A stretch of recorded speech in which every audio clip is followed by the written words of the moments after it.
Hi Chad, welcome to another stream. How are y'all doing today? It's Christmas Eve, and I've only read 2 fucking Blink-182 songs been stuck in my head all day. How are y'all doing today? How are things? I don't really expect anyone to tune in today, but you know what? Fuck it, I'm gonna stream. Let me say hi to everyone who's here, and then we'll do a little recap because I've done some off-stream stuff, and then we will try and take a look at day 12. It's a weird one. It's a weird one. I've been thinking a lot about it, but we'll see. We will see. Let's see. McApelon was first today. Hello, hello. Major Tanya is also here. Woosa, welcome back. How's it going? What is this glorp you're talking? What the fuck is glorp? I don't know. What? I don't see it. It doesn't show up as an emote for me. It's fine, it's fine. Woosa's on a 5-stream streak. Does this actually matter? If you get to 50, I'll give you VIP. Kegs is here and lurking. Hello, hello. Major Tanya is also lurking. Everybody's lurking. Lurking for lurks. Okay, that's fine. Yeah, so since last time, man, I hope I pushed. That's BTTV emote. Well, then it should have showed up here, right? Because I have BTTV here, I think, because like this works, right? Yeah. Where's the rest of the BTTVs then? Or is that the other one? Hari, hello, hello, welcome back. Codingram's also here. How's it going? Weird. Weird. AOC 2025.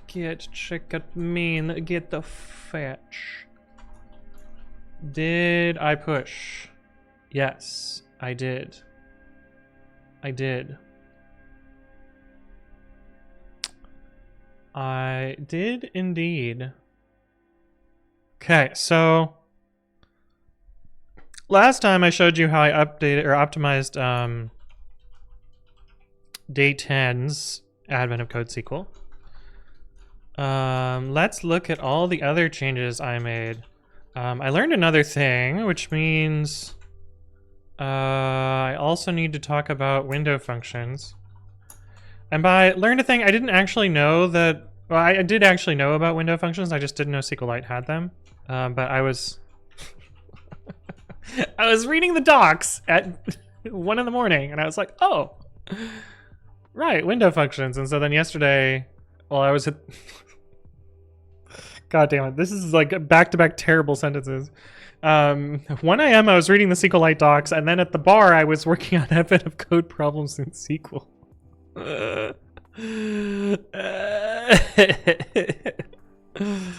Is that GNOME? It is Ubuntu and GNOME. It's just the default stuff. Yeah, so slightly simplify. Oh, okay, yeah. So this is actually a Python change. It turns out this is always going to 0 this first value, so I don't need to do it separately. So that helped me. This was while I was looking at this code to try and like make it work for SQLite, and so made a slight improvement there. Zednot, hello, hello, how's it going? Ivan's also here in the bar. I mean, technically it's a coffee shop that is also a bar. And somehow, okay, this coffee shop's actually crazy. I am apparently a regular now because I order like the same fucking thing every time I go there from the coffee shop. I almost always order a small matcha iced tea, and it takes them about 3 or 4 minutes to make. The last couple of times I've come into the coffee shop, I've ordered it, and then they just hand it to me.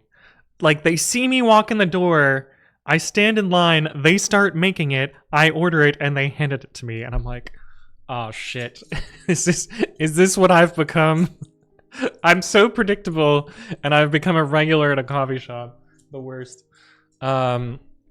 But also apparently the bartender knows who I am too. And I've only ordered from her at the bar twice, so I must have made some sort of impression. But she was bartending yesterday as well, and it's like, hey, do you come here every Tuesday? And I'm like, no. She's like, Monday? Like, no, just whatever day. It's like, oh, okay. You want the same as last time? And I was like, yeah, okay. So, here's what it is. They've got a picture of you on a corkboard in the back room, probably. But yeah. Anyway, so I was working on this in the coffee shop / bar. So a slight simplification here. Then I implemented day 10 part 2 in SQL. Day 10. This is the whole like linear algebra nonsense. It's actually really cool. So I'm gonna walk you through the various parts because I think it's actually pretty cool. Let's do this over here and do this. What the fuck? Oh, you gotta be in day 10. Part 2 SQLite SQL. Yes, yes. Okay, so this triangle isn't new. This is just me turning things into JSON.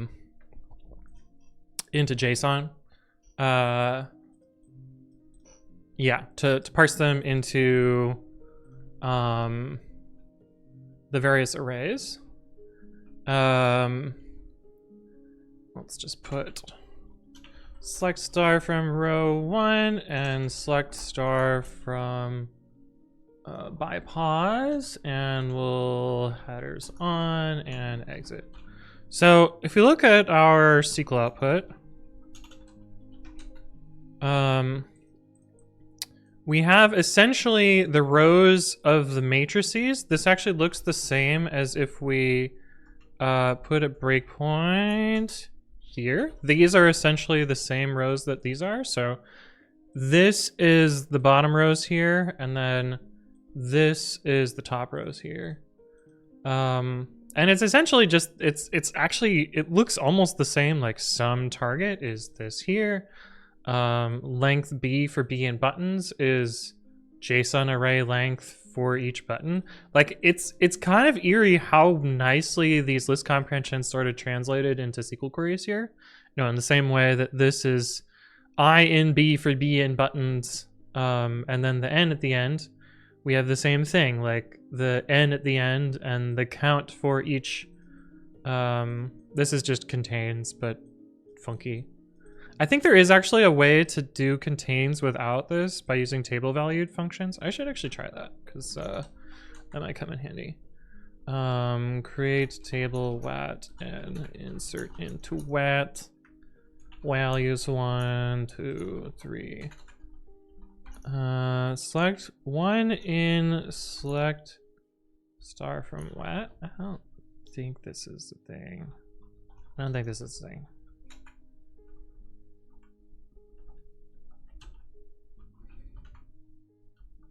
It is a thing. Oh. That's actually kind of nice. Ooh.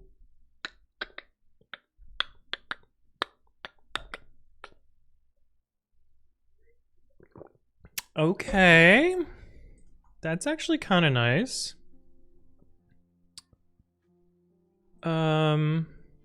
Why did I do it this way?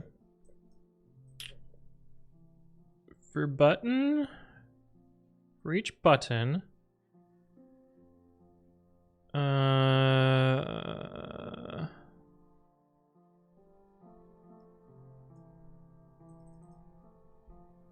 for each inner value, oh, I see. Actually, yeah, I do need, what? This is actually just, I think this is actually just O dot key. I don't know why I have the +0 here. I think I was trying shit.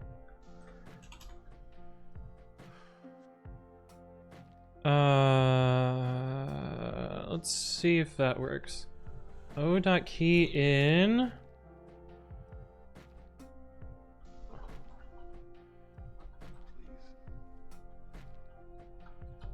Does that work? What?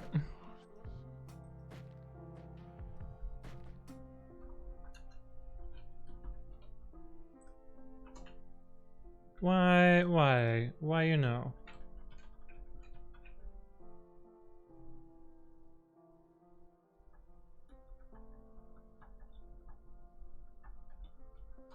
I know I needed this for some reason before. Why not?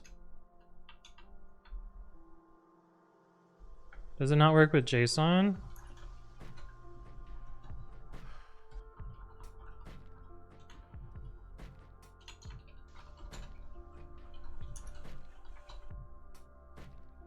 Subselect returned 8 columns, expected 1. Oh, select value from?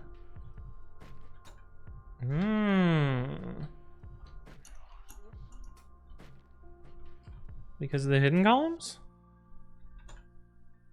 Is that the same as what we got before? Yo. Okay. We're cooking, chat. We're learning some stuff. Now it says, are you behind on AIC or is it skipping days? I just haven't done the last day. I haven't done day 12. Do I need this though? No. Oh, this is nice. But I'm also doing them in SQLite, and so do I need the extra parentheses now? No. Oh, this is real cool. This is real cool. I like that. Okay, some slight improvement there. Do I even need B? Yeah, I sort of do because of this. Yeah. Particularly Pythonic. Hello, hello. How's it going? This is who I am now. Very cool. Okay, but anyway, these are the rows of the matrix. I then combine them into the matrices. Matrices. So we get the double arrays here. This is kind of the same format as the Python works, the Python code does. This is question 10? Yes. I'm just showing how I got it working in SQL. These matrices, I also have to compute like a max value for each column. I use that later on when pruning the unknown variables. So if we put that here, oh, we need to with bounds. So I add another array on the end that is the maximum value that each of the columns could be. So like this, the largest value it can be is 7 because of this subarray here. Because if it's 7 and these are all 0, then 7. Technically, there's ways to reduce these bounds better from each choice, but this was good enough to complete, so I didn't bother improving it. This next table is really stupid.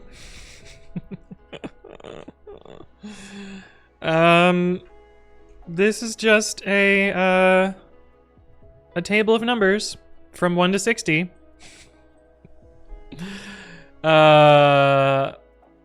Because my Gaussian elimination, which is what this query is here, has to do a really dumb thing at some point, which if I don't do this, the numbers get too large for SQLite.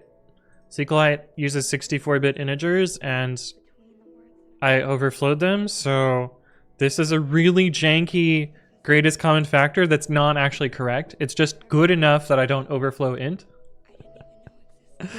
Because implementing GCF needs either like a function or recursive, or I mean, I could implement a correct GCF by using generate series from squirt of min of these two values, 1 to squirt of min of these two values. But this was good enough and fast enough that I just said fuck it, you know, SQLite jank. But this code here is actually really cool. So looking at the Python equivalent for this, which is this block here. Ignore this part down here. I didn't actually need this part. It was fast enough without it. But this is essentially this query here. And so what I actually do is kind of a two-phase computation here. We start with Imax being null, and we kind of alternate between setting Imax to a value and then doing the side effect, and then setting it to null, and then bouncing back and forth. This makes the query a lot simpler to understand.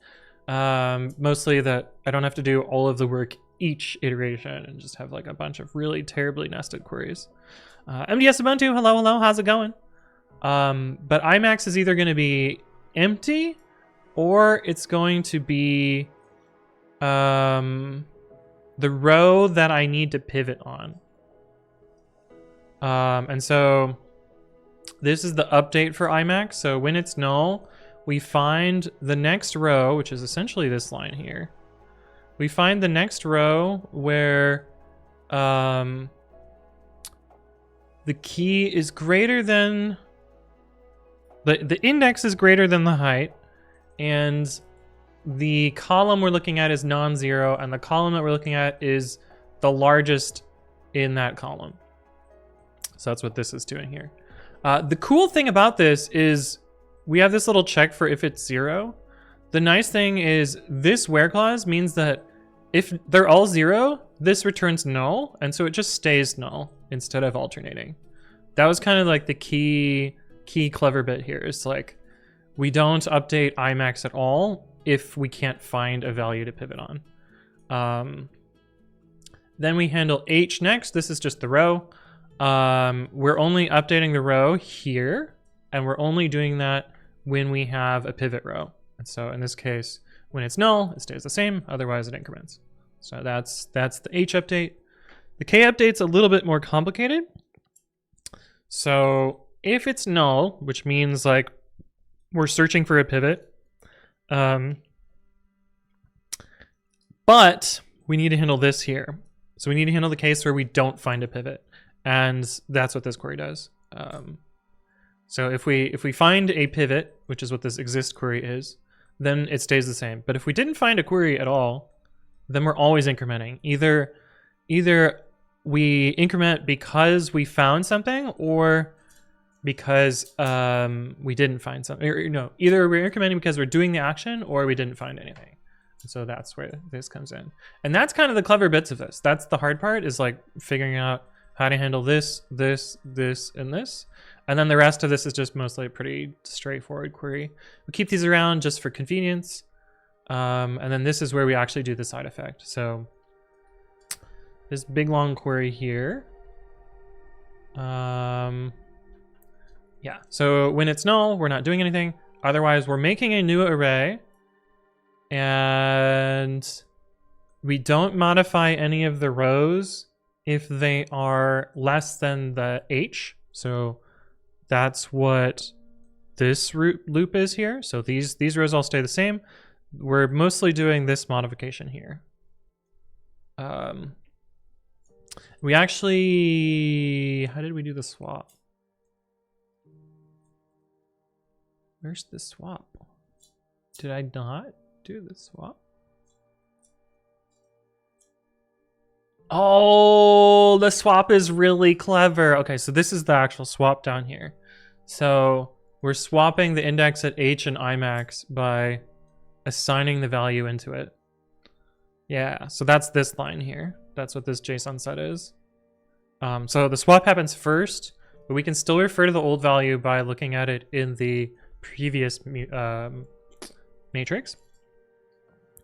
And then we figure out the numerator and the denominator. This is kind of the fraction that's being multiplied across, like distributed across each of these functions. And so that's what this and this are here. In Python, I actually don't worry about clamping these values at all because Python supports bigint, so these numbers can get as big as they need to be. In SQL, unfortunately, I overflowed here, so this is where that overflow comes into play. This is den, which is here, mute hk, although h in this case is the same as imax in the previous array, so I didn't need to worry about the swapping. And then the numerator is the current row we're looking at, the k position, so that's what these are. This is my janky greatest common factor. And then this here, this subtraction is just this right here. Of course, I'm dividing by the greatest common factor, and SQLite is integer division, so don't have to worry about floats. So this reduces those numbers down small enough that this doesn't overflow or underflow. That was also a problem. Theodore says hello. And yeah, that's basically the matrix bit. And then the last part of this is just this while loop here, and then the insert. And so this is actually headers on select star, oops, star from reduced. I think we left the exit from above. No, we did not. Okay, cool. So let's actually put a breakpoint here so I can show you what the values are supposed to be in Python. And then I'll show you what they are in SQL. pp mut. Now SQL's actually gonna have them in a different order because the longest ones end up last, so we just kind of have to match them up. So this 52 one is actually, wait, what? Oh, I didn't continue.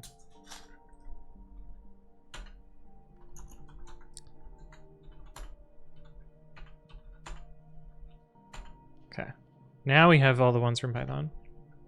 So this 52 one is this one here, 535252, 020, -2, -2, 00105. That's like equivalent to this, although it's not factored down, but it actually doesn't matter that it's not factored down because they're linear equations. And then a bunch of null rows at the bottom, which is fine. We still have the bounds from before. And then 4223433 is this one here, 0 2 -2 1 0 15. Yeah, 0 0 0 2 -410. We actually have a different value there. That's interesting. 60 and 64 doesn't matter. Those are the same. Why is this one different? And does it matter? Well, we know this gets factored out, so it actually doesn't matter because this ratio is all that matters. 2 to 10. And so we have 2 to 10. Interesting. I guess this is due to my GCF, my janky GCF. So equivalent matrix, but slightly different values. And then the last one, 1 2 1 2 2 2 19, and then 0 1 0 0 1 5, 0 1 0 0 1 5, and then 0 0 1 1 1 0 4, 0 0 1 1 0 4. Yep. Then 0 0 0 1 1 3, and then a null row. Yeah. So anyway, my matrix, my Gaussian elimination works. So that's this step here. I put a little safeguard in here. This actually doesn't help me. It just prints nonsense if I fucked it up. SQLite will auto promote to float, which is gross. Actually, I can show you that in a sec. Actually, let's just do it right now. Let's just do it right now. So if we change this to input.txt, and where's my factor table? If I make this small enough, you'll see that we get a few equations that overflow, and you get weird shit. Well, that one's not a problem. This is a problem though. This is a float, so we've lost the actual integers. Also, these turned into floats now too, which is fucky, and it never completes when these are floats because you never get equal values. But anyway, let's go back to the small. And now I get to some really clever stuff. Oh, I got rid of it. Okay, anyway. Auto promotion of floats is an insane solution. Yeah, the thing about SQLite is all of the types are just implicitly convertible. It's actually quite interesting. This is a fun one that I learned. If you have a table, create table wat int n. We'll even call it a strict table. Actually, do we need a strict table? I think we don't want a strict table.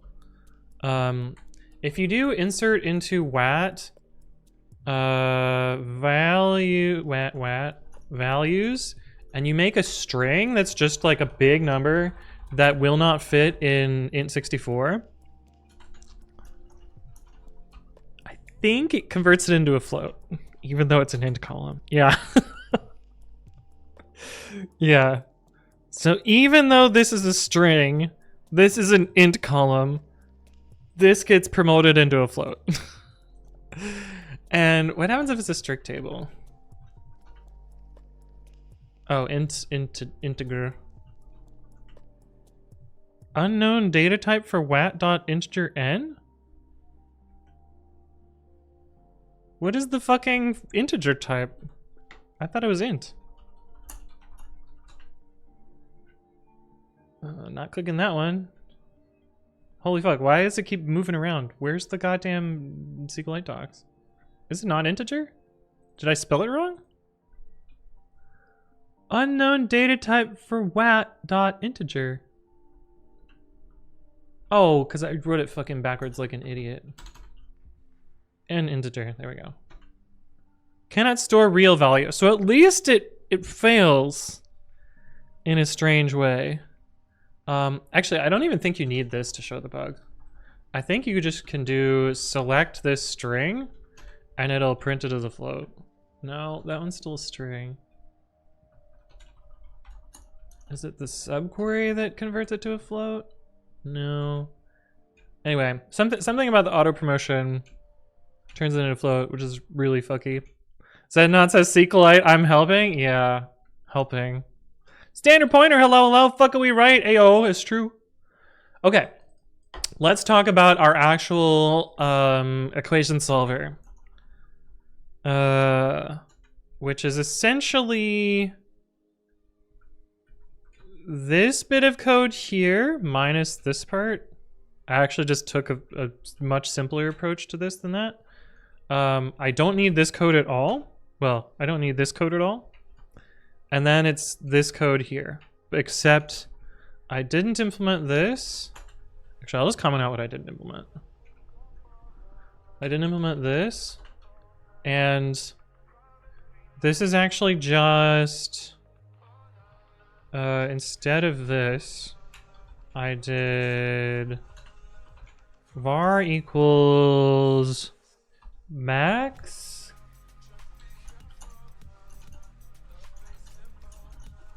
I just did this instead. So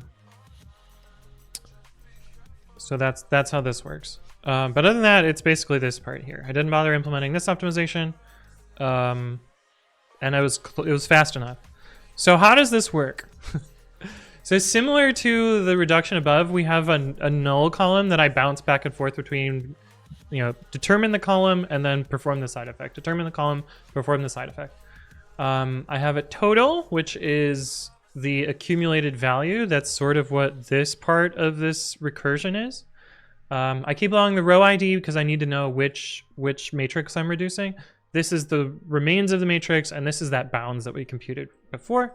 So initial case here, just 0 total basic columns. And then, recursive CT. So selected is the entire thinking bits of this problem. It's like figuring out which variable we want to reduce at this point. So we actually start with exact solutions. So this is the case where there's one variable and the constant. So we know that the variable is the constant divided by the value, except when it's not divisible, which is actually handled by this illegal here. That's what this is here.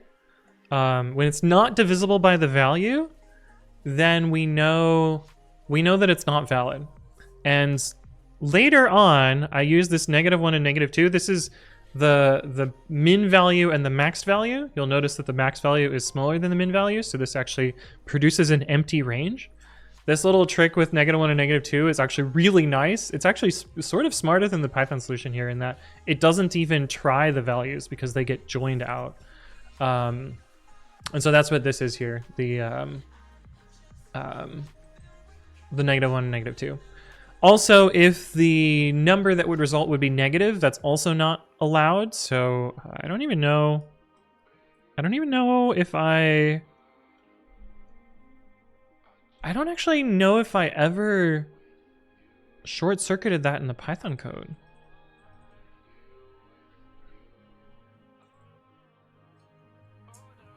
How did I avoid that in the Python code? Because it shouldn't ever be allowed.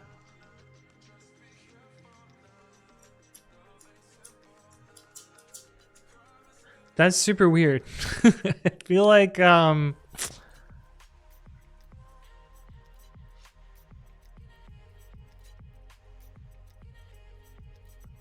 the Python code might be subtly wrong then.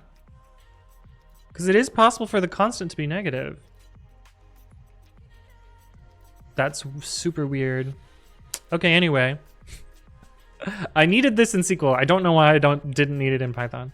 But that's I guess for something else. But anyway, these are the first set of illegal cases. Basically, one term it's not divisible, one term and it produces negative.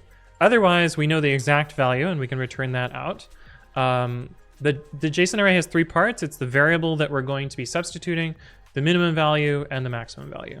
So when we have an exact answer here, so this is basically look at each row without the last value and non-zero values, group by the row ID, where there's only a count, or only one of the variables is present. So that's what this is here. And we grab the value. Oh yeah, this is the constant. So this is the constant. This is the variable name, and this is, I don't know why I did them out of order, but whatever. I was drinking at this point. So that's one of the cases. The nice thing about having a union query into a scalar value is it will just select the first value. So whatever, like if this returns something, great, then it doesn't need to do the other parts. I think SQLite actually runs all 3 queries, but a smarter engine would be able to stop after just finding one of the values. But I can also just write these unions without caring about there being multiple values, because I know that inserting a table valued thing into a scalar is just going to give me the first result. So if there's exact solutions, it'll end up in selected. If there's illegal solutions, this is this code right here. This is all of the values are positive or all the values are negative and the sign differs. I can't, like, this was super clever. I wrote this like stupid fucking term sign thing. But it turns out all I need is min and max. And I can do the same logic. So that's what this is here. But if we find those, we just produce another illegal selected value. And then finally, we do the inexact solutions. This is where we find some arbitrary, this is the pick variable function here. We find, I chose the last variable in the equation. There's smarter ways to pick them. Like I was picking them somewhat intelligently here, but picking the last variable was good enough. And then we kept that bounds table around from before. And so this is saying we're picking variable k from 0 to bounds. And that'll be the next variable that we choose. Otherwise, if we've already picked one, then we end up at null. Vertivert says, bruh, ads. Well, I can't control them. I ran pre-rolls, but Twitch is still gonna run ads. Sorry. Okay, the next smart part about this is the actual recursive query. So select from the recursive row, of course, but then we join on the generated series. This either joins on the selected minimum value to the selected maximum value. So when we were up here and we selected from 0 to k, it's going to make a bunch of integers from 0 to k. Otherwise, when this is null, when we don't want to do anything, we just set this to 0, 0, 0. So this is just going to give the value 0. And so when we update total with that value, It's just going to do nothing on the off turn when the pick selected turn is happening. So we're kind of flip-flopping back and forth. But this is super clever. Also, the cool thing about this is when the minimum value is higher than the maximum value, when this is an empty series, this inner join just deletes all the rows. So it stops the recursion from that particular row here. So this cuts off invalid cases early on in the recursion, which is also super cool. This is probably the coolest part of this query. I really like this. But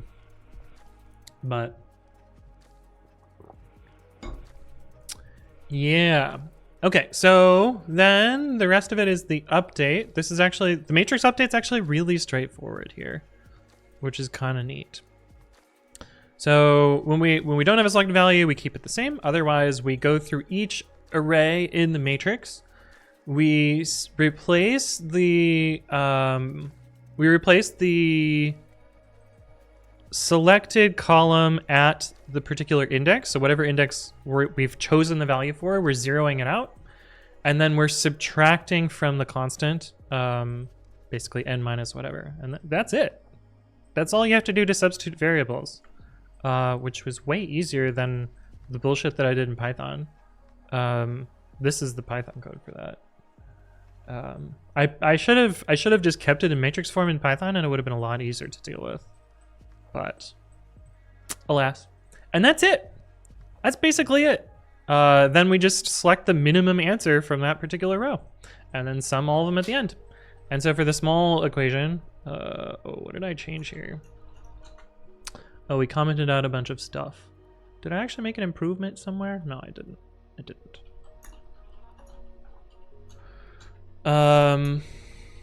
Yeah, so if we run this, it gives the answer for part 2.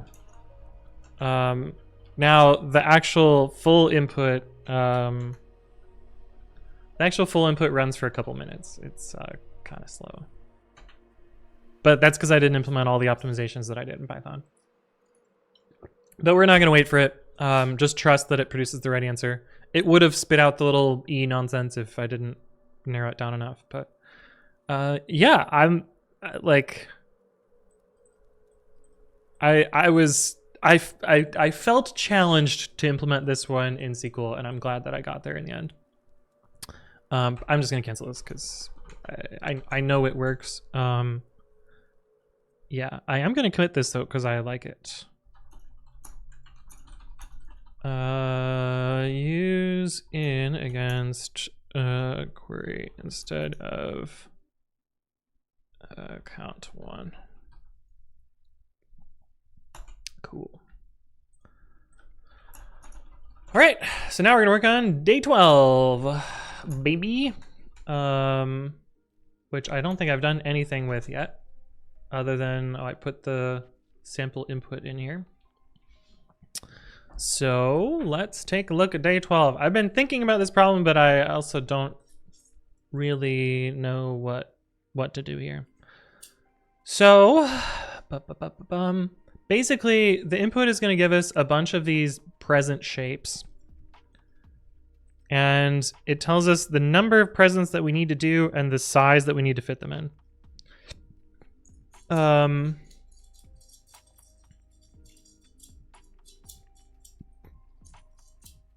Yeah.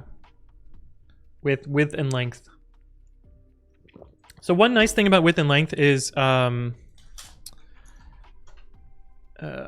need to get to day 12. The nice thing about input, well, we know that we can rotate and flip everything. So, like 38x43 is the same thing as 43x38. So I think I'm going to standardize on one of them being larger than the other. Stonkfish, hello, hey. Yeah. But there's a lot of these, and pretty large numbers, and I'm certain that part 2 is going to be, well, unless it's standard part 2 for the last day. But if it's not standard part 2 for the last day, it's now multiply these numbers by 100 or 1,000, and I'm just going to be sad. But my thought with this, without really knowing much about how, like, how to think about this algorithmically, because I don't even know.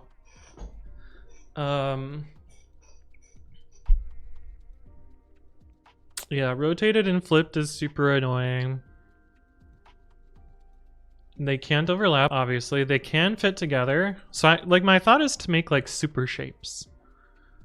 Like the best way to fit, I don't know, 4 and 0 together is probably to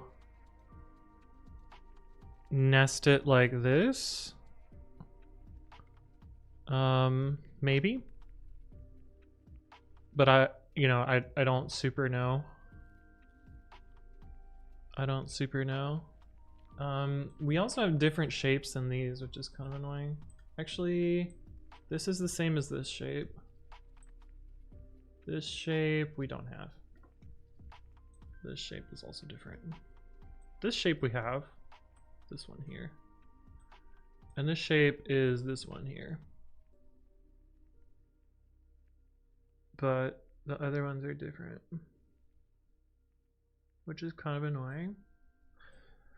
I know that we probably need to find all of the ways these can orient. And like my dumb idea is just breadth first search, try every place to put a thing.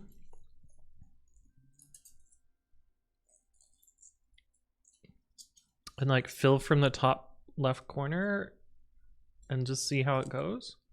See, but this is another thing that that Eric always kind of annoys me about is like, yeah, he obviously shows that this works. But it's not in the order that I would think about it in. Like I would think from filling in the top left and then fill everything out. But it sort of looks like it got filled from the bottom left. Even though A is here, sort of in the middle.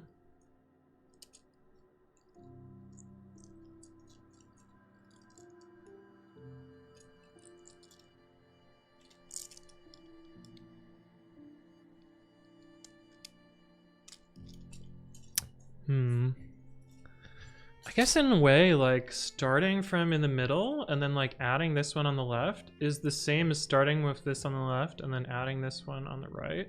And in a lot of ways, you could represent both of those as this region here.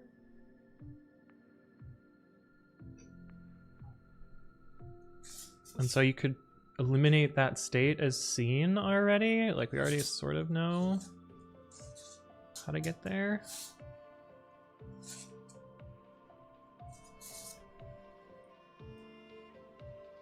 But I feel like this is just gonna be like a big old fucking brute force and pruning problem, unfortunately.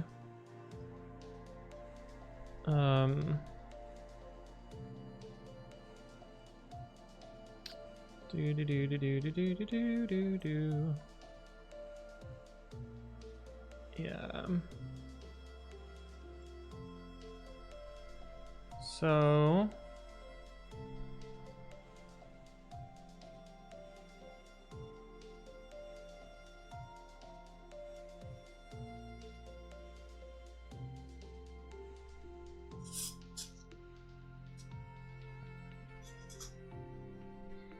the other question is like, how do I determine some of this recursively or like avoid doing work?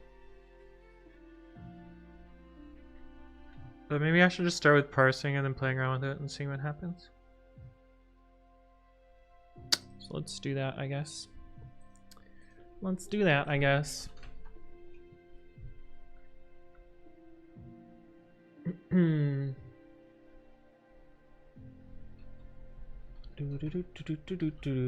Shapes and rest equals s. Let's split on backend. We have helpers for this. I don't know that we have helpers for rotating though. I feel like every year I think I implement a different way to rotate. Yeah, like this is our parse chords hash.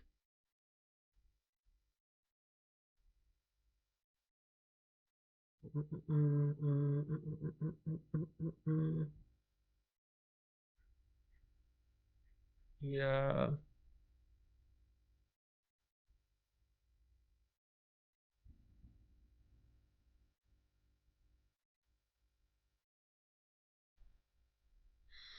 Hmm.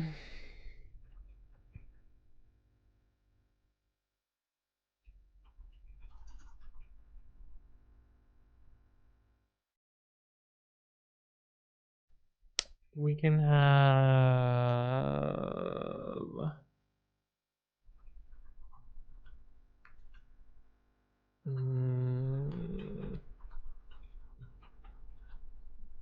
this perhaps.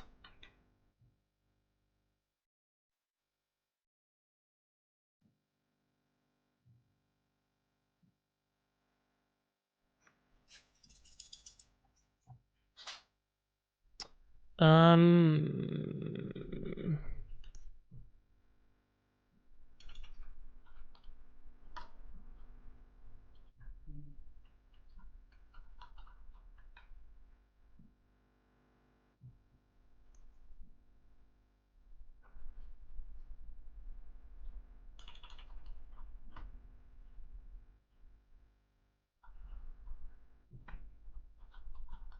Something like this.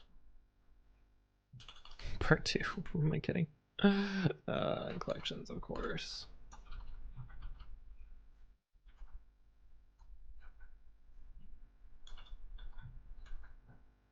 So that is one version of this shape.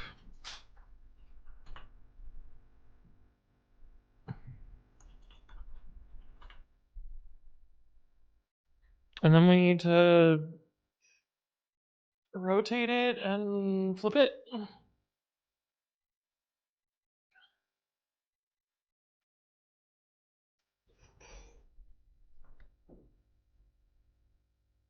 How many? So like if you had something in the top right, you have 4 of the rotations. One of the flips is going to be the same. I guess you could have something more chiral. Like these.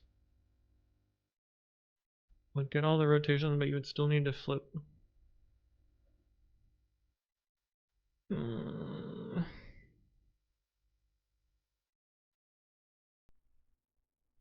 I guess we just rotate it and I don't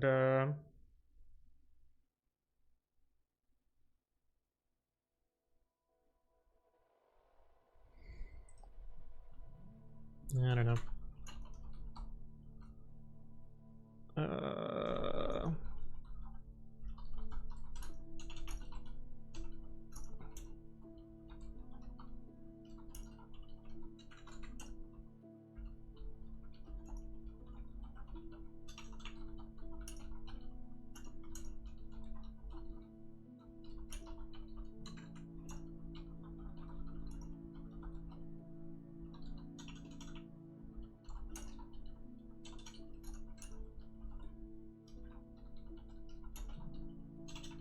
We just need to implement these functions.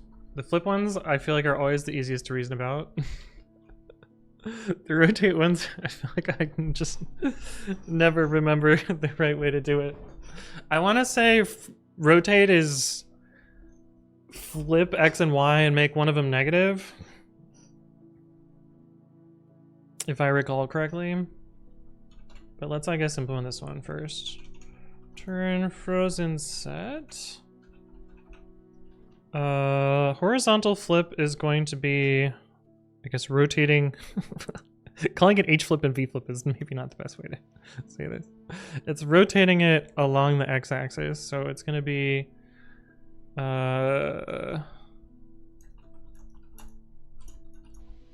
going to be this.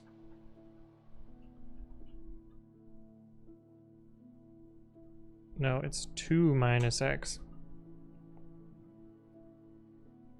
So that 2 becomes 0 and 0 becomes 2. Yeah, so v-flip is return frozen set x2 minus y. Rotate, I believe, is return frozen set. We actually don't care which way we rotate, just as long as we do. Let's make sure that that is correct, though.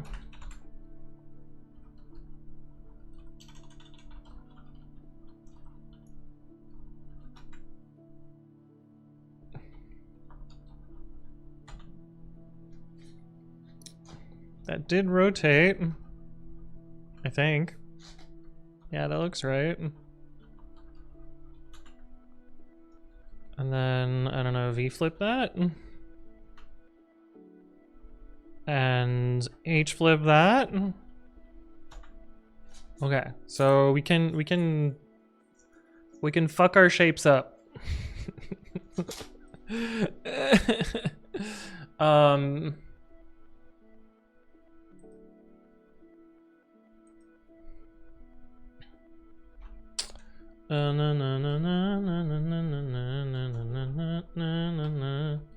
Shapes by ID.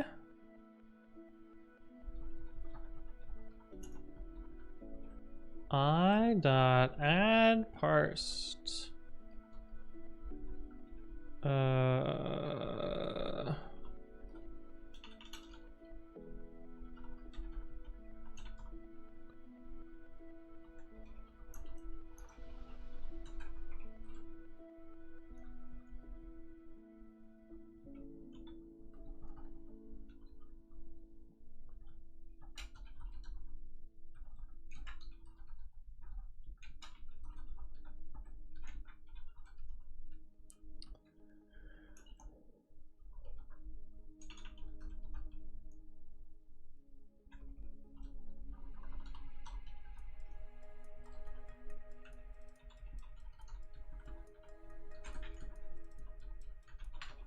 So that should get us all of our shapes, in theory.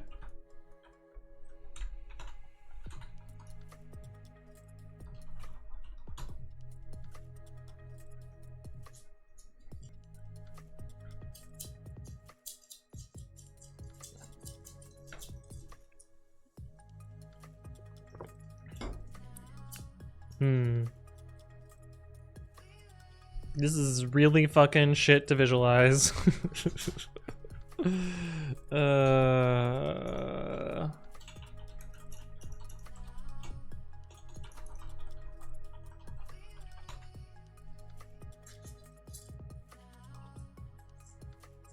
Dances with Dirt says that is certainly some Python.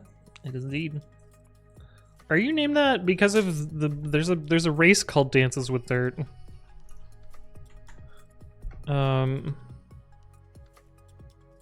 In Michigan. I think that might be the only race with that name. One of my friends ran it this year. Nope, just coincidence. Neat.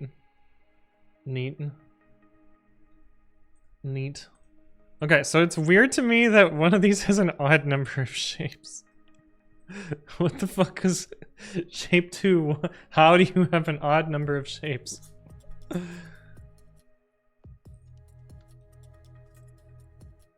Like, is there not just...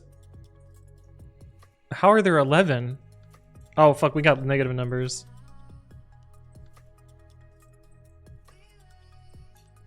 We got negative numbers. We clearly fucked up here.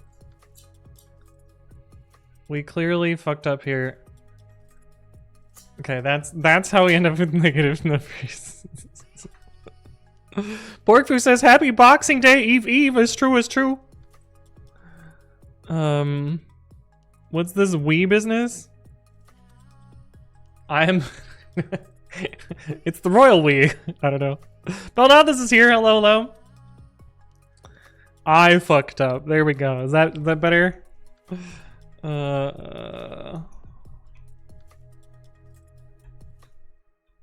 Okay, I think this also needs to be 2. I'm just guessing at this point.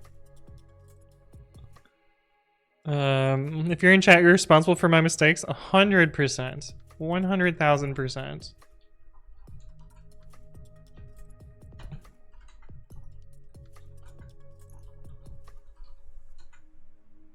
Okay, those are numbers.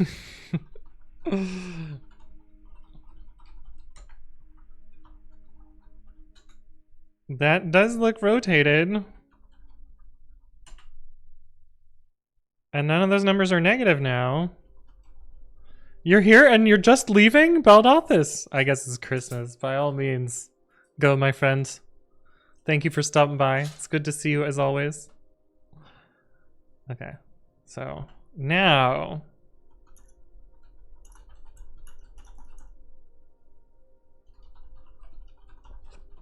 Now these should be...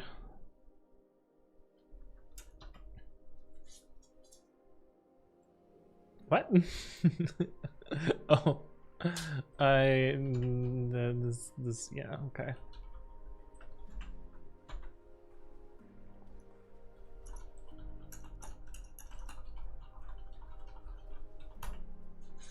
Okay, now we have... Shape 2 only has 2 possible ones? Really? Yeah, I guess so. It's this version and this version.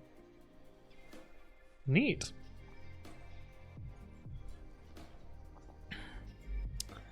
Dance Wizard says, I haven't been doing the advent of code this year. How's it been? It's been pretty good. It's been pretty good. This is the last day.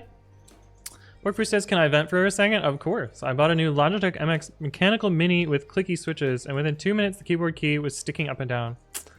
I have the same problem. I have the same problem with a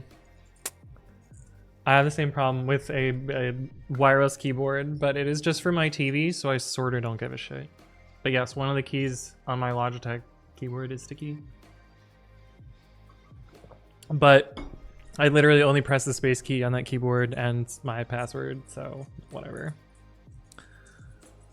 2 of them are degenerate. Yeah, this one fucking degenerate ass shape. But some of them suck ass, like these ones here.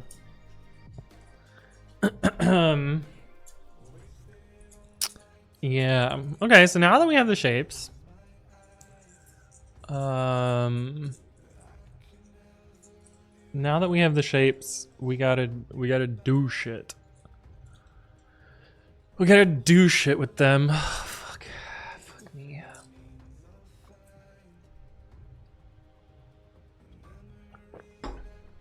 But first, I'm gonna fill up my water. I will be right back. No, we math?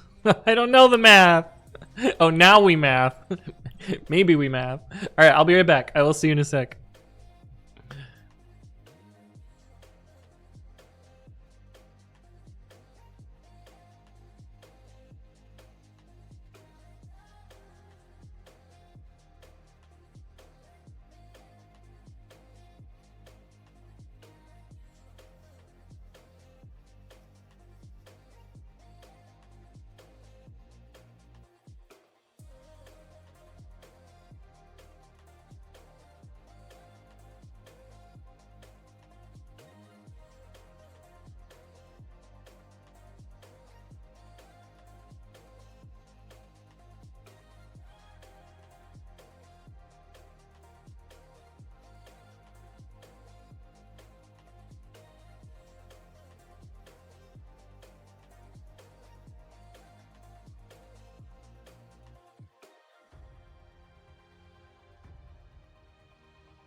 Frankie TH, thank you for the follow. Welcome to the stream. I hope you're doing well.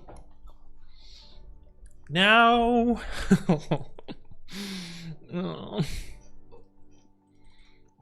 Now we need to somehow figure out how this problem works. My deep down hope is that somehow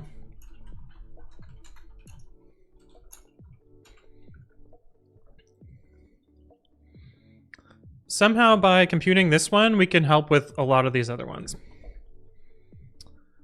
But I'm not so certain that that is how this will work.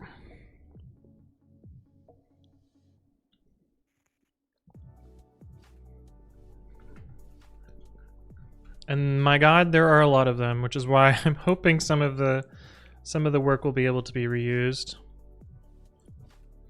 But fortunately, the numbers aren't that big. Frankie says, I can't stay for long, need to finish 10:02 still. Fair enough, fair enough. I've got that one working.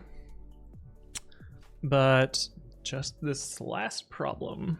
And I only have 3 hours to do it today before I gotta do other stuff. I'm going to Run Club today. I know, Run Club on Christmas Eve? Crazy talk, but we're doing it. It's happening. Oh, actually, I should make sure it's still happening. Let me see. Oh, bless. Actually, oh, I need to check if that's going to be open today.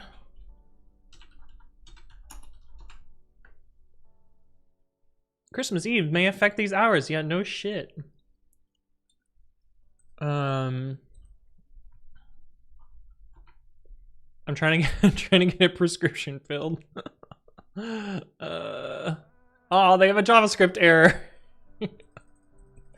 The store is called Undefined. What the fuck?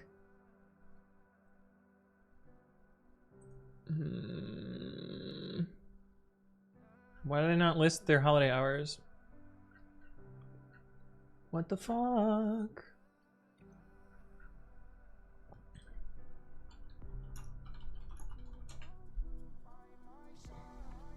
Outside, won't it be dark? Yeah, we usually run in the dark. Close at 7 p.m. What about this? Okay, so I have time to go today. That's fucking annoying. Okay, I might have to leave earlier then. Okay, but I already know that we can reduce the search space by changing these.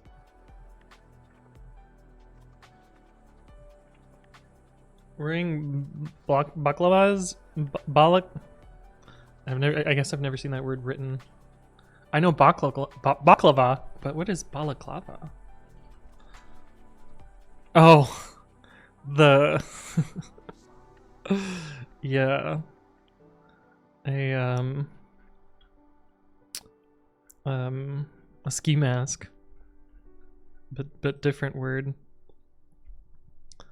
I'm too scared of Slenderman to run in the dark. Yeah, I mean, we do usually bundle up because it's fucking cold, but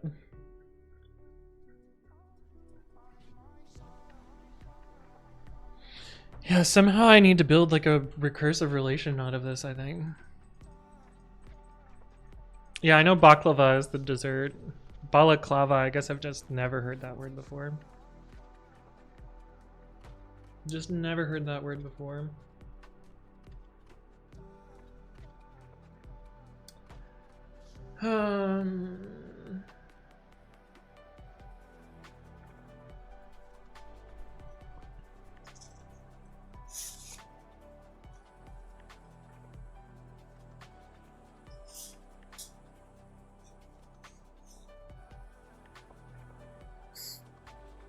Maybe I am getting ahead of myself here.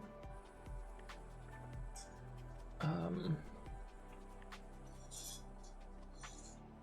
don't know.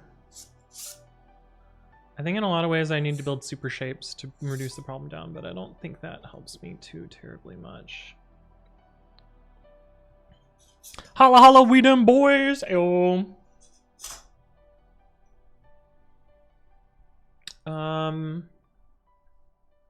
Yeah, I guess we'll just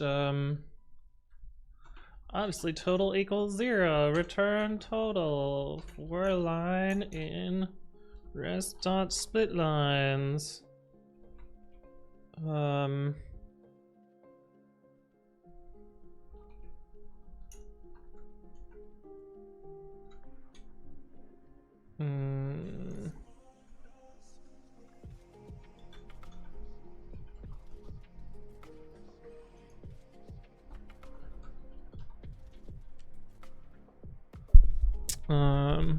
Pork Foo's working from the office today. I don't have an office. Well, I don't have a work. Stout of choice today. I'm just drinking water today. I got Run Club later, and I'm sure I'll drink. Well, actually, I don't know if is the bar gonna be open today? I feel like they never close. But are they going to be open? Oh. Oh, they're closed. Okay. According to Instagram. Maybe. Wow, their website is shit. What the fuck? Hours. Does not say. Drugs. Is this their Instagram? No, this is some other random fucking thing. I don't know. They might be open, they might not be open. We'll see if I end up at the bar. At Run Club, they drink screwdrivers. Great insulation against the cold. Sort of, right? Magnus, hello, hello. Welcome, welcome. We usually go drinking afterwards. Bring the beer with you on the run to drink after. Extra challenge, yeah. I wonder if some of these numbers, like, there's no way some of these are the same, right? They've got to all be different.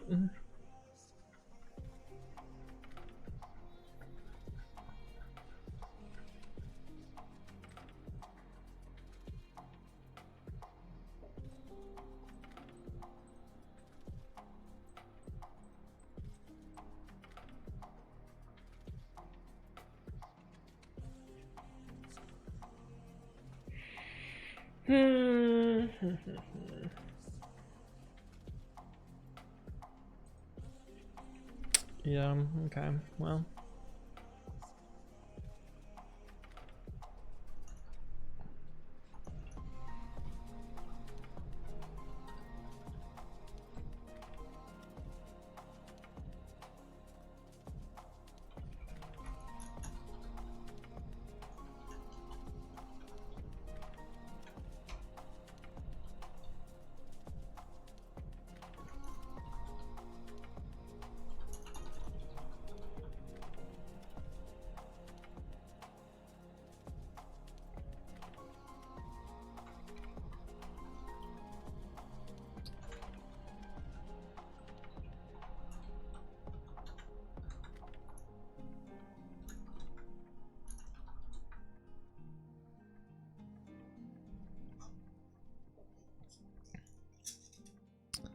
Bring the beer with you on the run to drink after. Extra challenge? I mean, I don't think that would be legal, but that would be kind of fun. Or you drink first. So you're all post-run sweaty when you go to the bar? 100%. And we do this every week.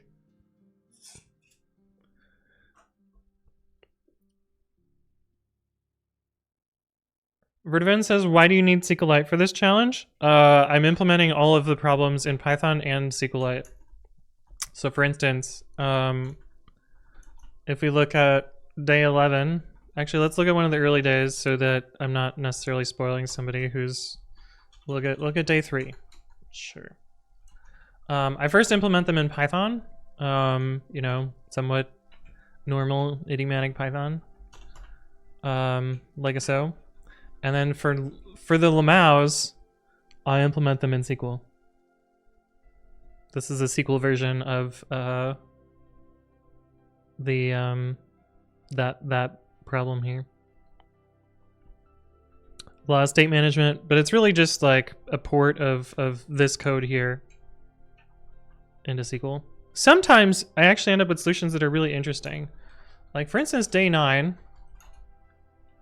If we run the Python solution,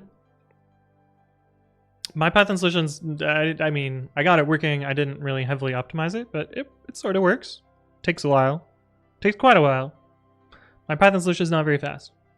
In fact, I'm pretty sure when I was working on this earlier, I was using PyPy to make it faster. But it's pretty slow. Gets there eventually, though. I think. I hope so. Hello? Computer? Excuse me? Excuse me, computer? Wake up, please. I would like an answer.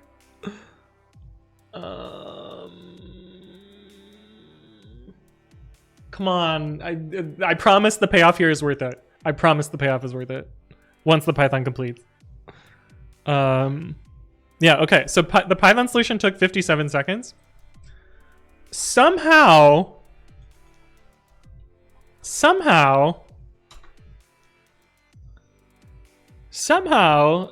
the SQLite solution is like 10 times faster. And I basically just straight ported the code, which is the really confusing part. Yeah, I guess it's only 8 times faster here, but like my part 2 solution is essentially like, I think this is parse a shape and then trace the shape and then see if it intersects itself or is inside outside. And the SQL solution is the same. Like parse the points, trace the direction, figure out whether it's inside or outside via this crazy trigger here, and then finally go through all of the point pairs and see if they're either, inside, outside, or crossed by a vertical or horizontal line. So it's the same, computation, but there's something here that SQLite is doing clever with. But history video has one of the thumbnails of all time. Zithrius, thank you for the resub at 52 months. Yes, it is one of my what a thumbnail this one is. Linus hates this commit. I guess I could just open up the full version of it. Thank you for the resub. Appreciate your continued support. It's great to see you again. I hope you're doing well. You have a year's week's worth of months of sub, which is a useless number, but where the fuck is this? I'll show you the full-size thumbnail, because YouTube never really shows you the full-size thumbnail, does it? Yeah. Here's the full-size thumbnail. Linus hates this commit. And it's the real commit. Gotta get them views. I mean, I actually didn't think it was that good of a thumbnail, and then everybody fucking clicked on it. Everybody fucking clicked on it. Ultimately, C is faster than Python for day 9. I mean, SQLite is implemented in C, but Python's also implemented in C. Do you believe Linus is washed up? I don't know or care. I just know that he's an asshole that I would not want to deal with. I'm pretty sure the reason this is faster is some of these hidden index. And so they're essentially bisects instead of straight comparison. Because yeah, there's this giant cross join, which I do this check here, but like, I don't know. There's no caching involved because it's purely in memory and the databases are thrown away. For loops are thrown in Python. I mean, that doesn't explain an order of magnitude difference at all, but anyway, yes, I'm implementing them all in SQLite. That is to say, that's where SQL comes into play here. But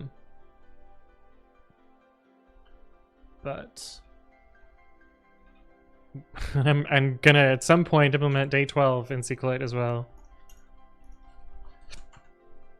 Okay.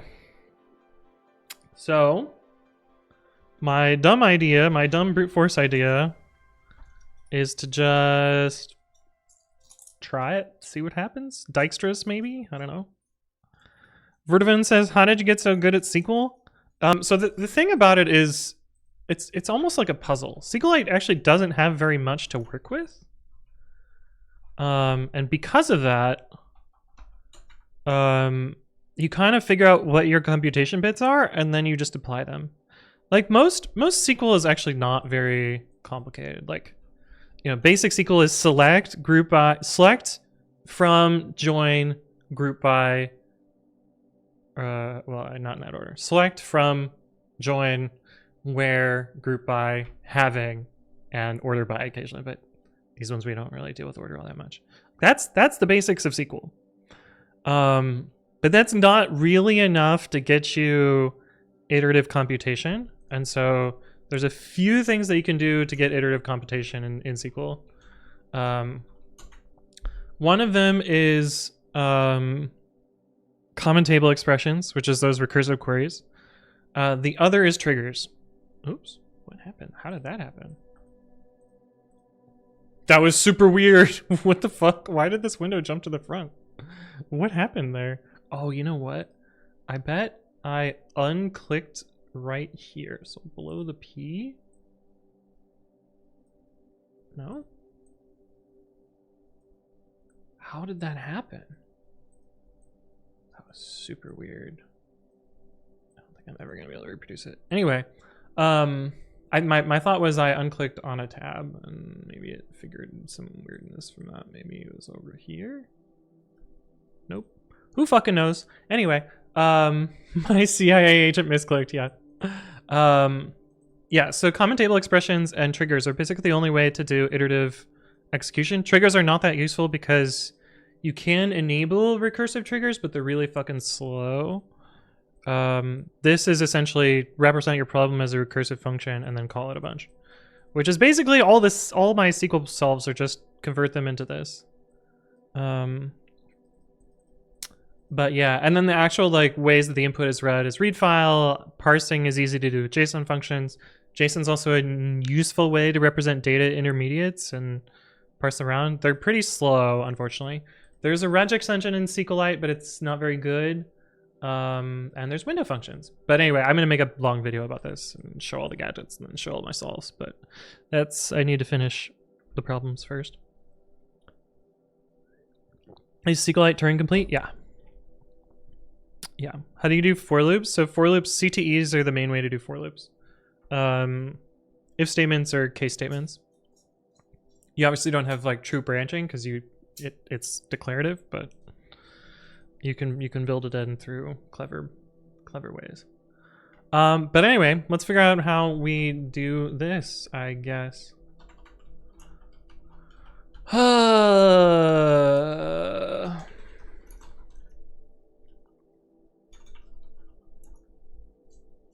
How do you do math? I mean, there's addition and subtraction and multiplication. There's basic math. Am I Turing complete, says Ithrius? No, maybe. It depends on how much you believe quantum affects macro scale. I don't know. Clever is one way to put it. Yeah.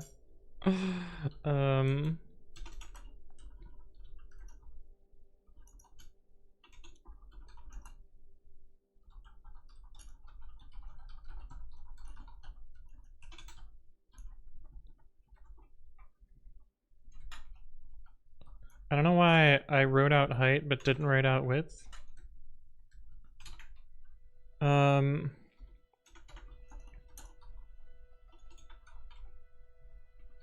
Wait, oh, it's just number of things. Yeah, so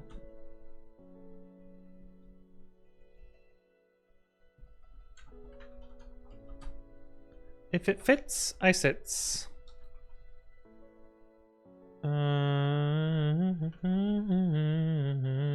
Total plus equals fits. WH shape N. I guess I made it list. Do I want it to be list? I don't fucking know. Guess we'll just, yeah.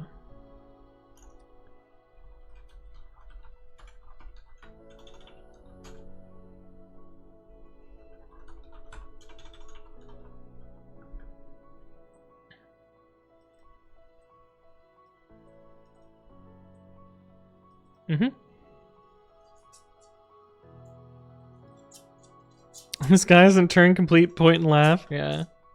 So in a way, there is and there isn't addition in SQLite. So for instance,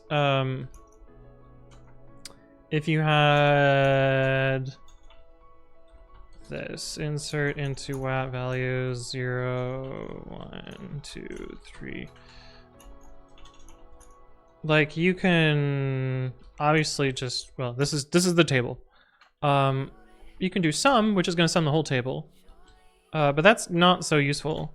But there is window functions. Row ID. So this will get a cumulative sum of the values. I guess we can also put n in here so you can see. Which can be useful sometimes, but this expression is like pretty limited. But I guess, yeah, the answer is can you add, and the answer is sort of. You could also write this with a group by instead of, this is called a window function. But anyway, sort of. The answer is sort of.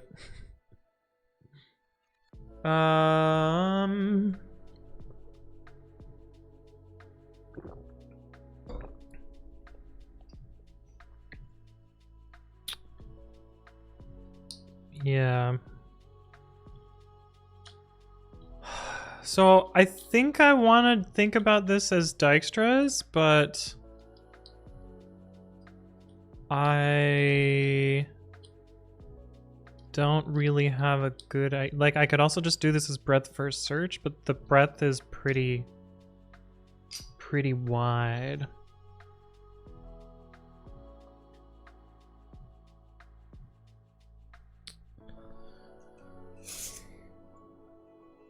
And the scene set is gonna get huge. Especially for these large ones, because like...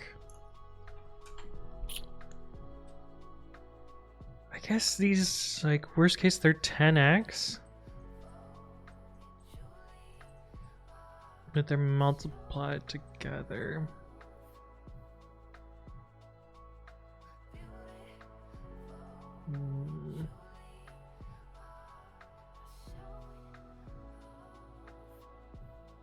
Like the key is essentially remaining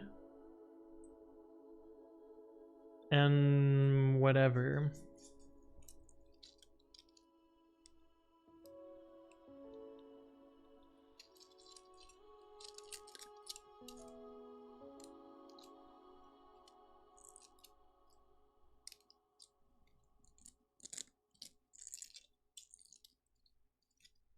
The problem is we have 2 dimensions. Holla Holla Weedon Boy says, I wish my heart was Turing complete. Yeah.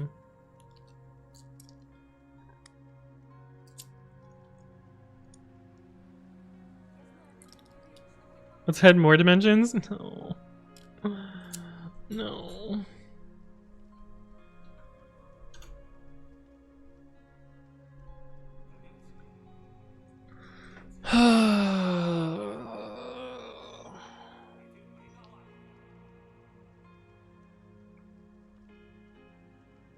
Your heart is 2-dimensional? What? That doesn't make any sense.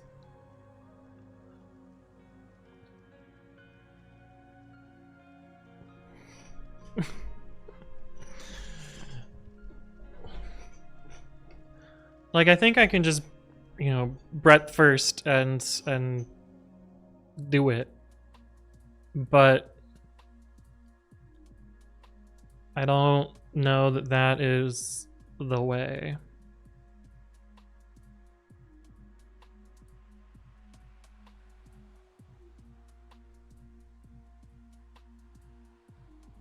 I don't know that that is the way.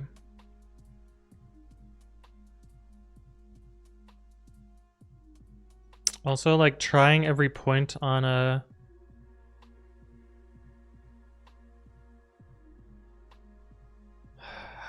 on the plane seems super wasteful.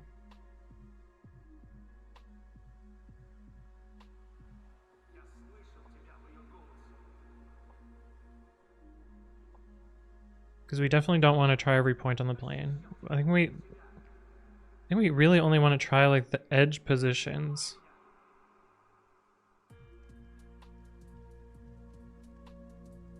Which would reduce the amount of stuff that we could potentially add.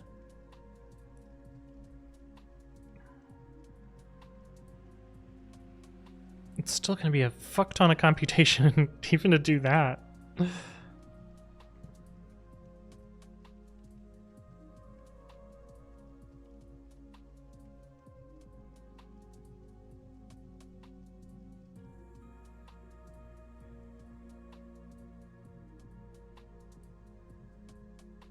And like, I was thinking like, oh, maybe we could divide the problem in half and do it that way.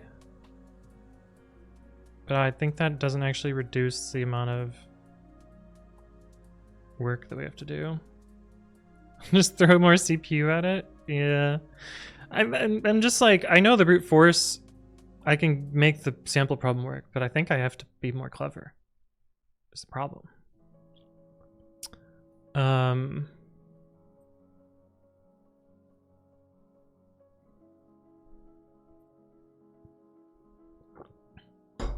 Also, I'm thinking about it, the first empty space matching here is not very useful. Like, it would have to match here instead. Alex's Hellspawn says, this reminds me of C++.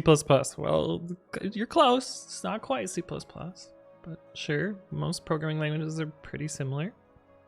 Allocate more CPU to your brain, right? I also know that the brute force solution is going to take a lot of work to write, and then I'm almost certain it's throwaway, which is also annoying.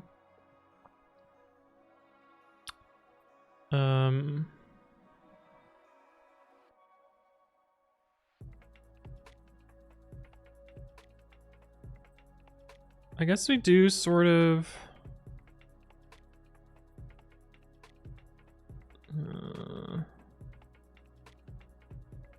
like we sort of know the bounds of where we would place an item.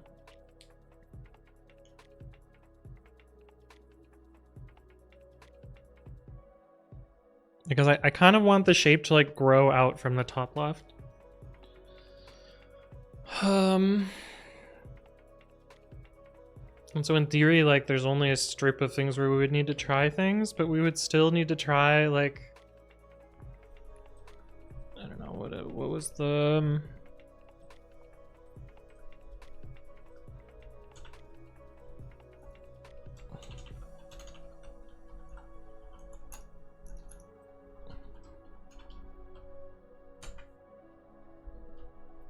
the old version. Yeah, we'd still need to try 28 things per position, and there's probably, I don't know, hundreds of positions, and the translation's not trivial. How you doing, the Devil Kid? How are things?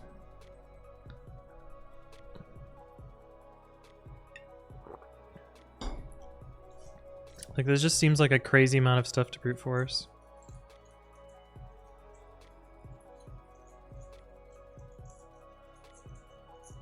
Instead of math, we should do meth. Wait, I don't think meth is gonna help us here. Alexis Hellspawn says, or Alex is Hellspawn. Which, are you Alexis or Alex? I'm building something. I'm working on Advent of Code. You can look at the title or this command. Oh, did I not put the command in the title? I did not. I'll put it in the title. Alex. Okay, cool.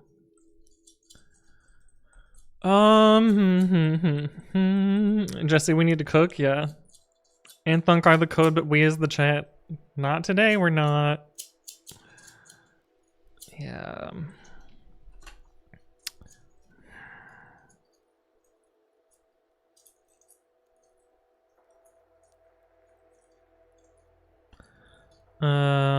I never done Python, so I'm lost.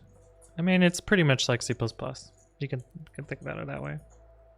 In fact, I tend to write it very C++-like, so as long as you're dealing with, I don't know, smart pointers and such. But yeah, this is also a pretty convoluted problem. Yeah, the problem is sort of intentionally puzzle-like, which is why I am, yeah.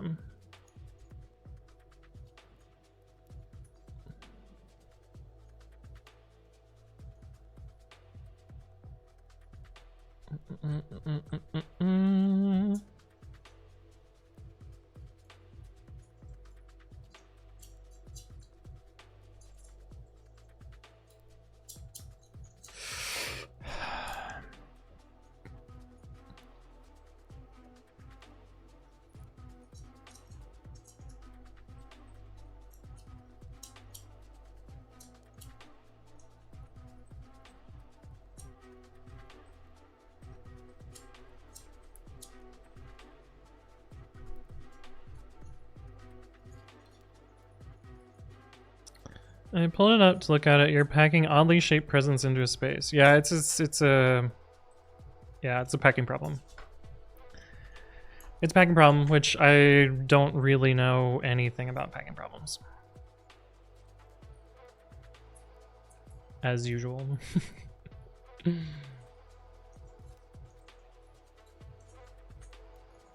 Buy bigger boxes? Yeah, just get a bigger tree, Santa.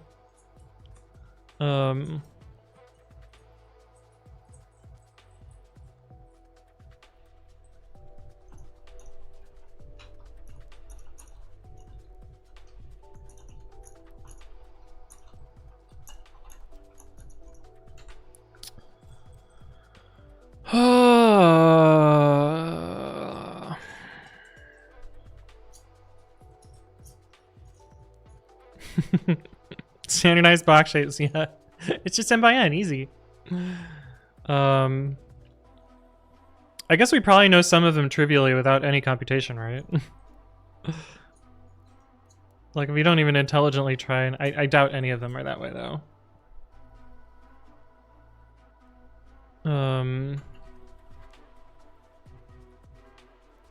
It's just some shapes times 9 is width times height minus this is greater than or equal to this. Spaceberry, hello, how's it going? But I like, there's no way that's like this can't be right. In fact, I'm pretty sure it doesn't even pass the sample.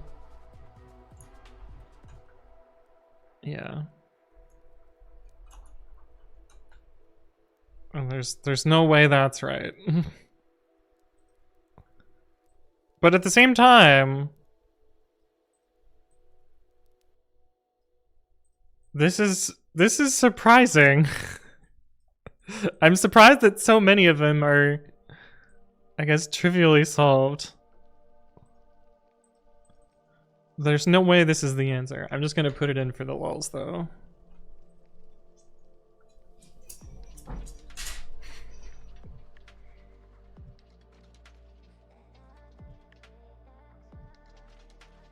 What? What the fuck? No! God fucking damn it. Ugh. Develop a key, thank you for the follow. Welcome. I hope you're doing well. But this isn't helpful. This isn't right. No, I'm really unsatisfied with that because it's not the right answer.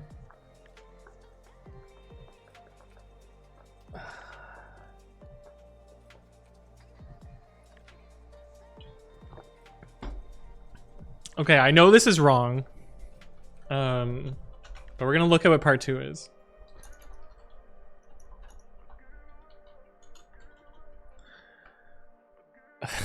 Fuck me.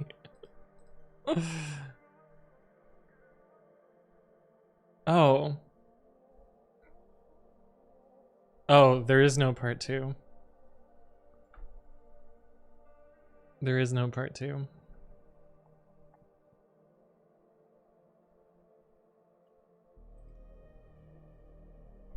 God fucking damn it. That's so unsatisfying. That's so unsatisfying. Eric. Eric! I thought he would have... I would have thought surely he would have crafted the input so that this didn't work. No, I'm not ending stream. We're gonna fucking figure this shit out. We're gonna actually write a real algorithm for this. That's so unsatisfying. Ugh.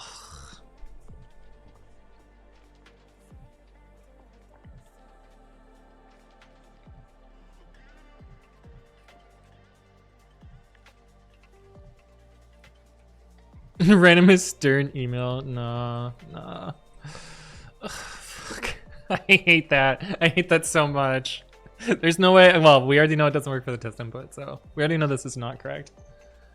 If you solve it right, you can see if it was right by accident. Yeah, that's the other part, is like I don't even know whether it's correct or not. Like it might be wrong on some and right on the others, and just add up to the right number by sheer fucking terrible luck.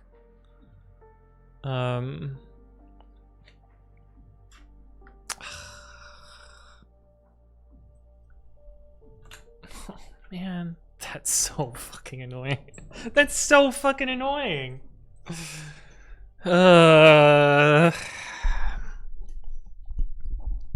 This also doesn't really tell us anything either, because like we could fit or not fit based on, you know, this heuristic doesn't actually help us. But Pyro, change the Babby theme to the hardest one to read. What's up, Kexit? My answer is definitely wrong, but I got the star, which is the worst part. All right, I will just we'll pick a random theme until you're supposed to actually pick a theme, Pyro. We'll just use this one. This is a good one. This is a good bad one. Howdy all, happy holidays. I tried finding them. Well, I mean, this will be good enough. This is the theme that was originally called Notebook, and it was unreadable, and then we made it slightly better. And now I kind of like it. That's the story behind this. It's like weirdly readable, despite being like complete nonsense. I think it's because the original theme had yeah, it's actually called Notebook. It's actually called Notebook. I think you can... This theme was set by DDelsp using channel points. Well, not entirely true. But yeah, we modified it because I think the original theme had wow, it's actually very short. The original theme had alpha layer, and I think we tweaked it just enough so that it didn't look like shit, and this is what we ended up with. But yeah, it's actually called Notebook. Yeah, it does look like highlighter. It does kind of look like highlighter. I mean, that's probably what the original theme was going for, but anyway, I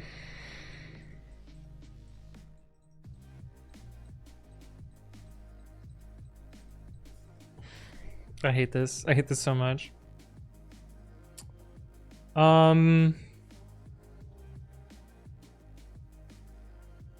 Yeah.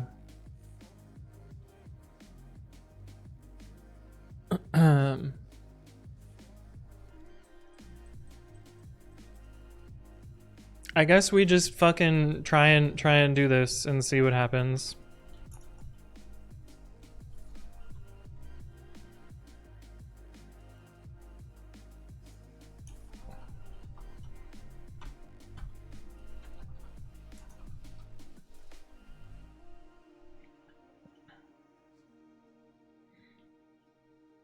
Which bit made your day? Dances with Dirt? My accidentally getting the right answer, or this funky ass theme? It simultaneously made my day and ruined it. Oh.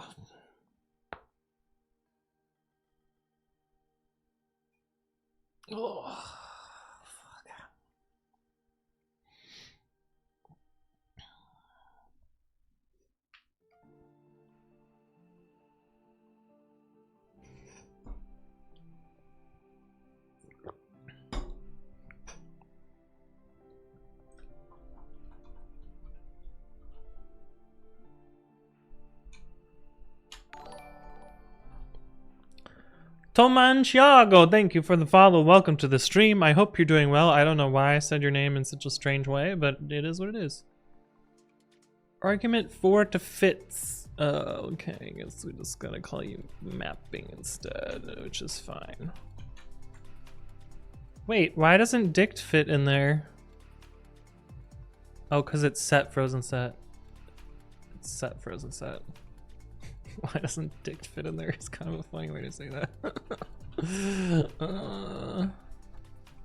To do is a list of tuple of frozen set tuple int int and tuple int.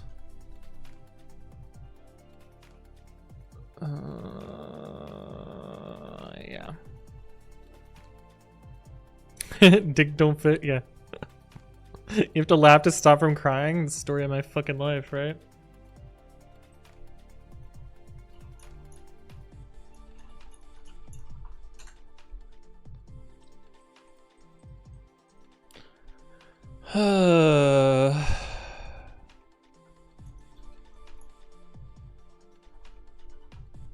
I guess we'll just do it as a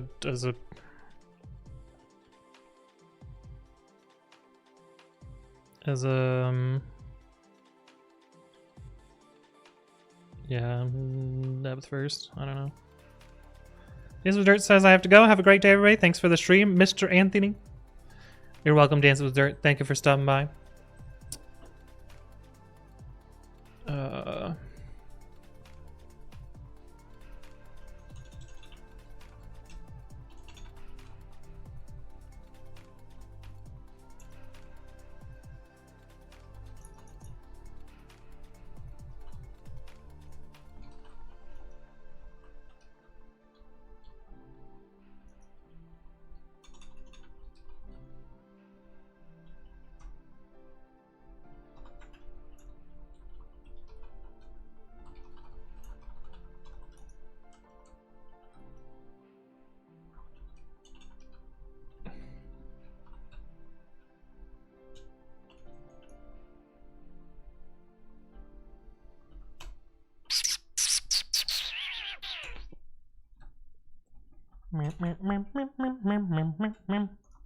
Generator tuple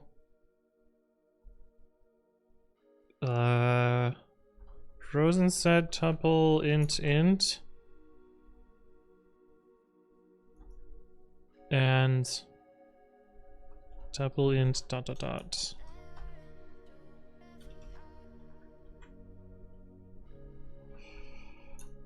For in enumerate remaining.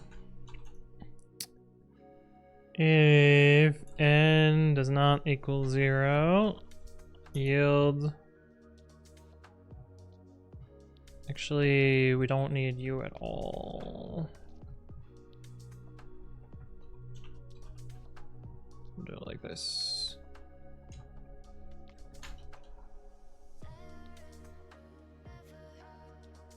We don't even really need this either.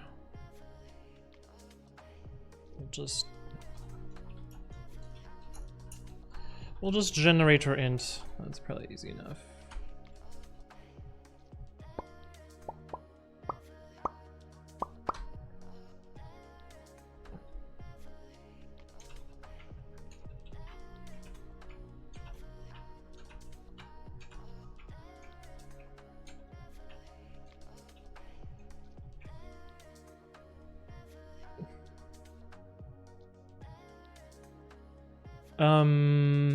I don't need this function either. It's not that helpful.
Yeah. Alex is heading out too. Well, thank you for stopping by. Appreciate you hanging out. Yeah, so I'm basically finding all of the shapes that we can potentially add to the structure, loop through every possible shape of that particular shape, and now I have to figure out every position that it could fit in and then try them. Fortunately our shapes are set, so we can translate them pretty well. And I think I'm just gonna scan from the left.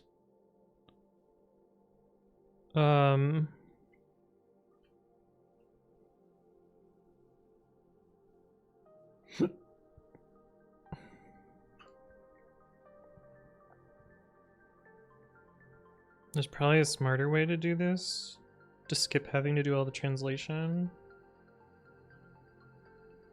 Yeah, like I think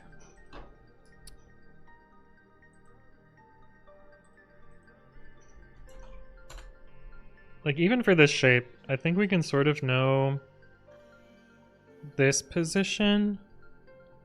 Like look at the first row, find the nth position, and that's the first. Because like the shapes are always going to have at least one thing in a row. Yeah. Yo.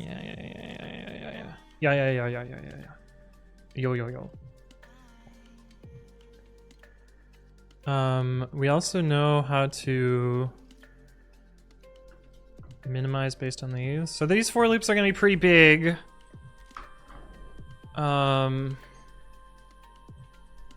I think it's fine.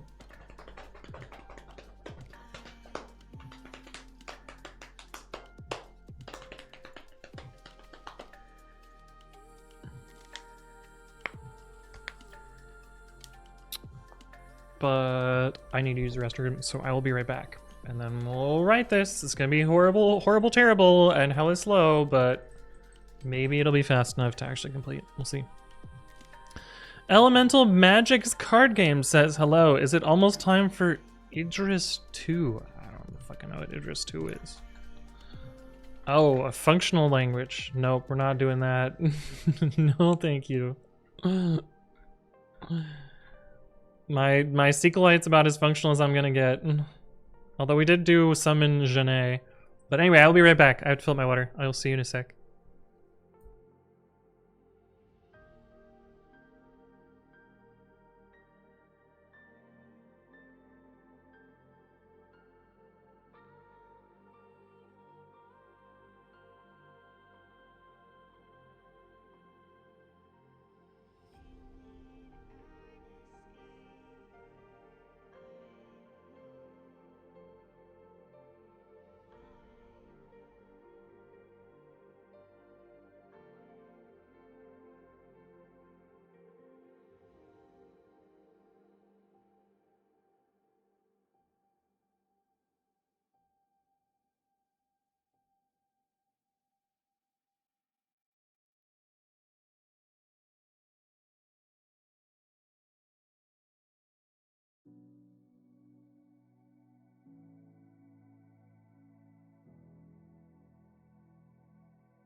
Hello, I'm back. What does functional mean? Like, oh, I have a snack too. I'll show you my snack first. These are, sesame chip chunk things. I guess let me grab one and show you. Oh, it's gonna look at my face. Hide my face. There we go. That's what they look like. They're pretty good. Oh yeah, and we have the bunny's chopsticks. Ignore my face. There we go. Bunnies. They didn't match today, but whatever. I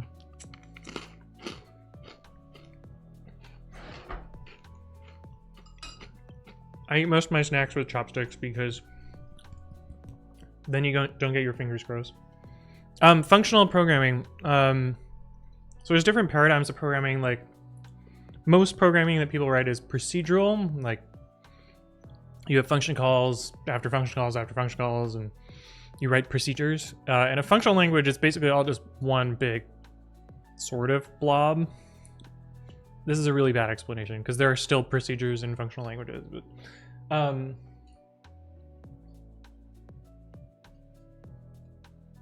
yeah, and just look it up. I don't have a good explanation. I intuitively in my head I can differentiate the two, but I don't have the good words to explain the difference right now. But yeah. So I think I'm just gonna not try and be super smart about this here.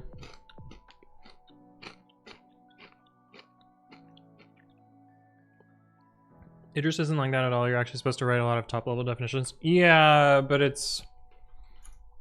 Yeah, but it's...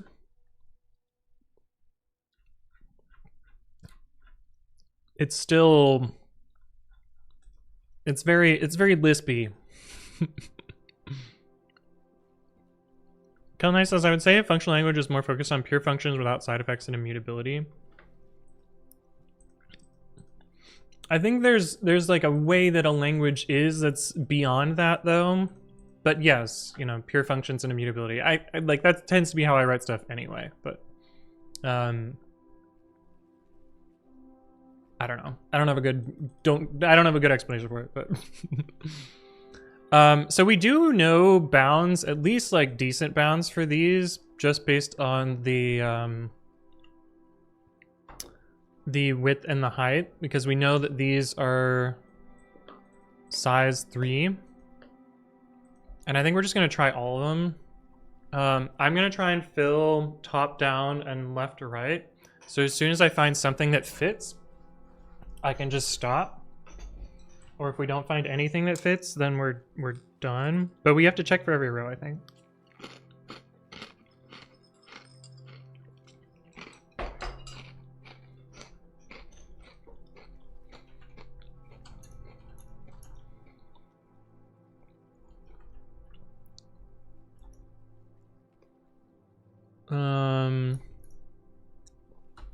H-3?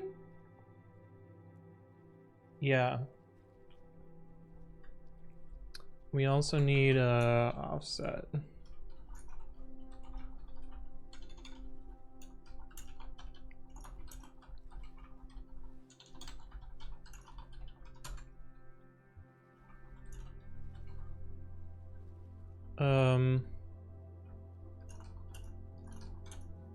I guess we should put them in the same way.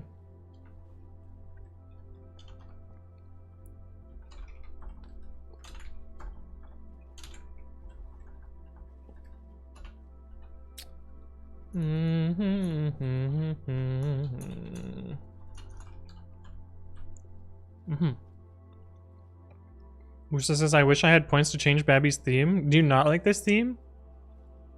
Idris is a dependently typed language, in particular it supports dependent function types, which most languages do not. Like pure forwarding or whatever.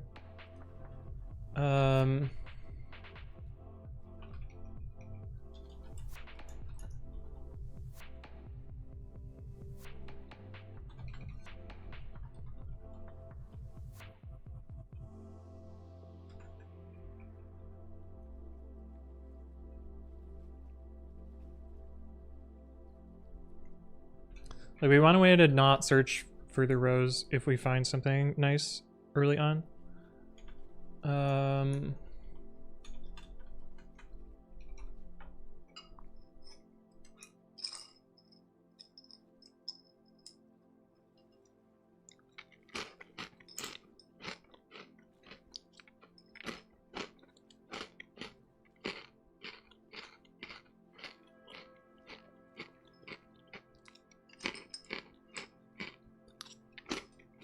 Not your favorite, Wusa? I mean, fair enough. It's certainly a weird one.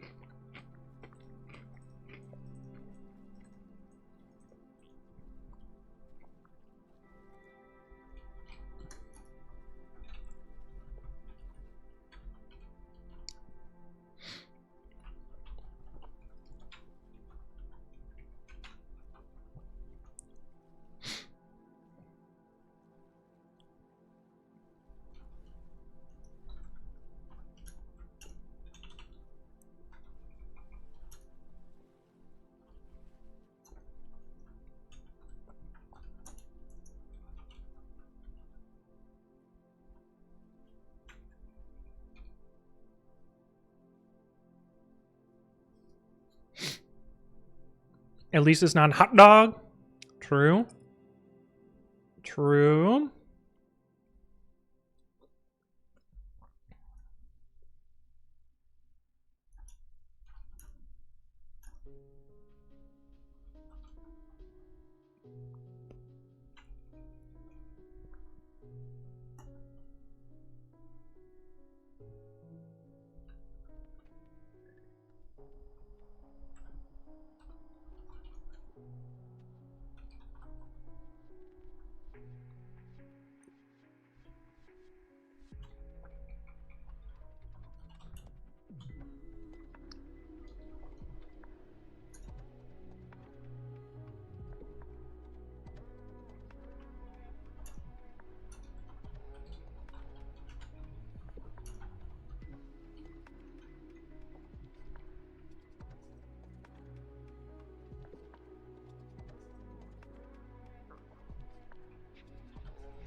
So avoid redoing work, even though this set's gonna get huge. I hate this. I hate this.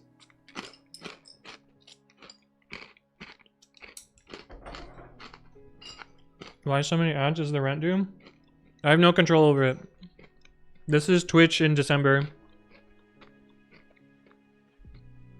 December is the 1 month of the year that Twitch makes revenue or makes profit because all of the advertisers want to advertise for the holidays.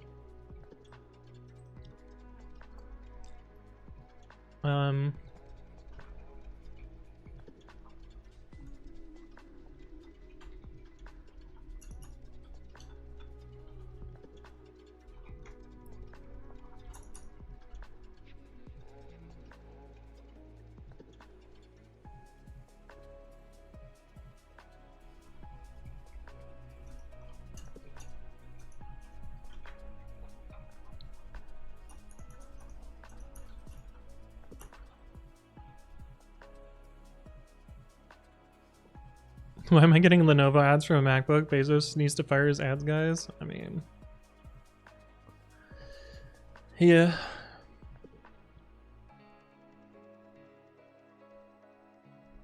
So I think this sort of works.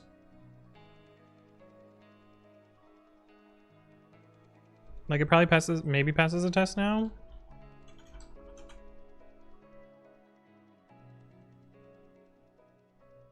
Holy hell. It's so slow. What?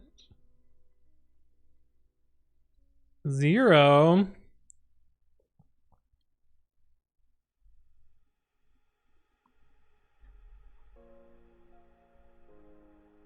My goodness, what the fuck? What? Why? These are probably off by 1. Yeah.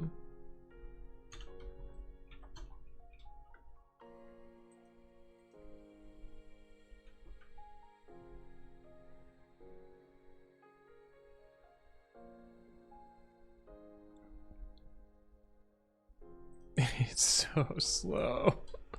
It's so slow. Oh my god, it's so slow.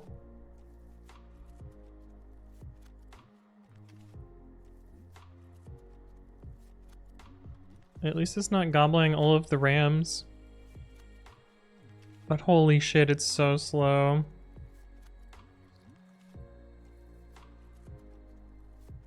He needs to pull a Twitter on Twitch? You mean drive the platform into the ground?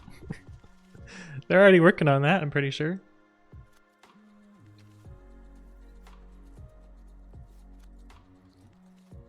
Oh, I never add things to scene. That's definitely one problem.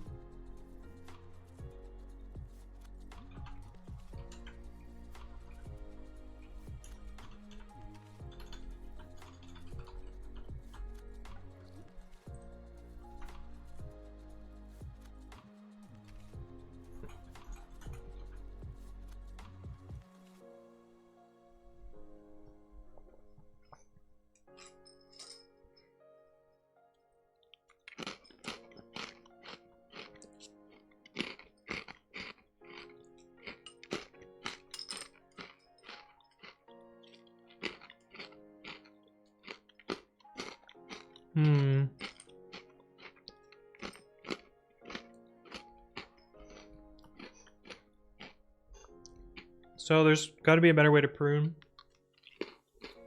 Oh, we can prune based on the total number of dots for sure.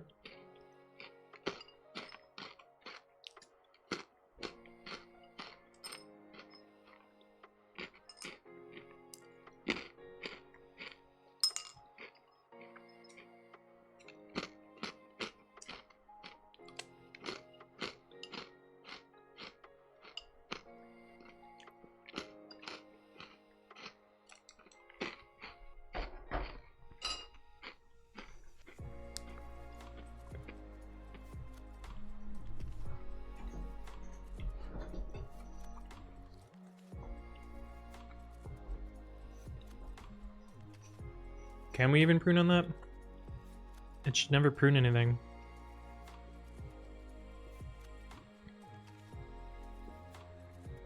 Because the number of dots should always be bigger. So that wouldn't even be helpful. Unless, they all have the same number of dots? No, they don't.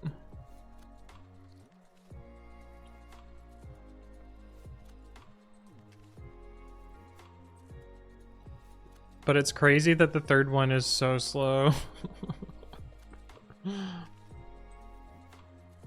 Memory is growing now, so it is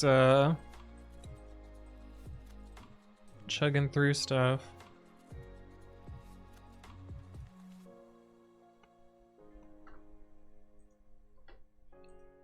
That means there's zero hope for the larger ones. Like, what was even the third range?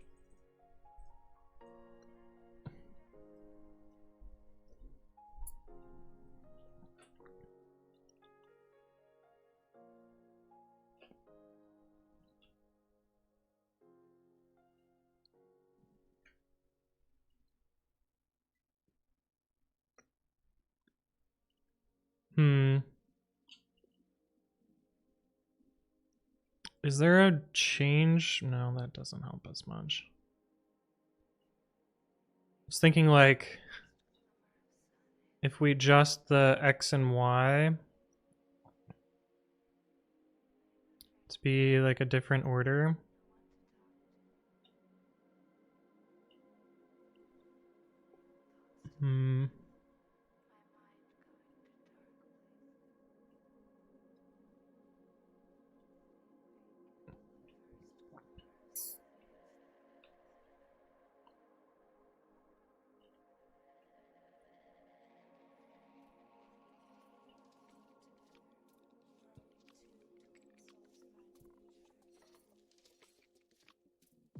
It is interesting that it found the answer for the previous one pretty quickly, but not this one. And it is consuming a gig of RAM. How is it possibly getting that much memory? I guess it's every permutation. And then it's just failing at the end.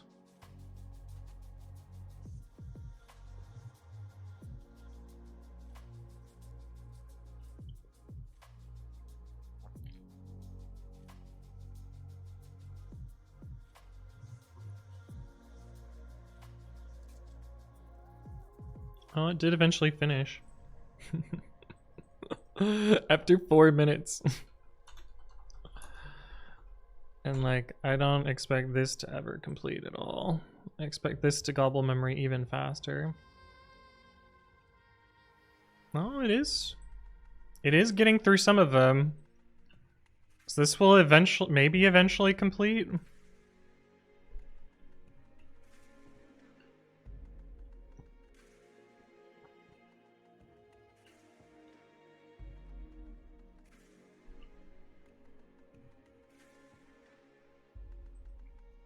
Maybe. But consume massive amounts of memory. It's weird that the memory's not changing too much here. It's definitely going up though.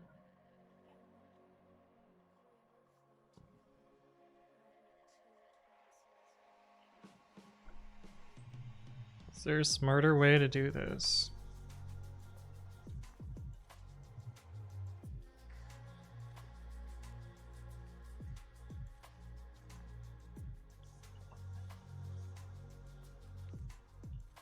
Like, we sort of need to be able to prune earlier on.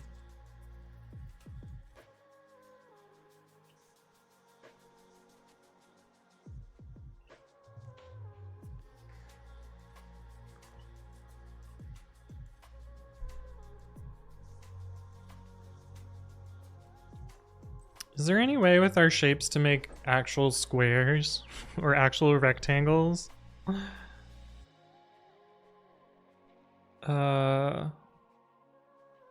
Because if we could make actual rectangles, like, then maybe we could Like maybe we could make them fit nicely. Like this one sort of fits with this one. Sort of, I say. Not really. This one fits with itself, but would leave two edges.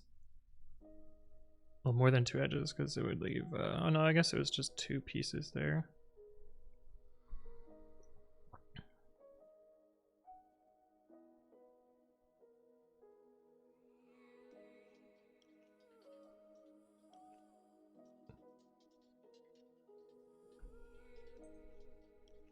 But yeah, this doesn't feel like it's ever going to complete. I mean, I am doing depth first, so maybe there's like a better way to do this.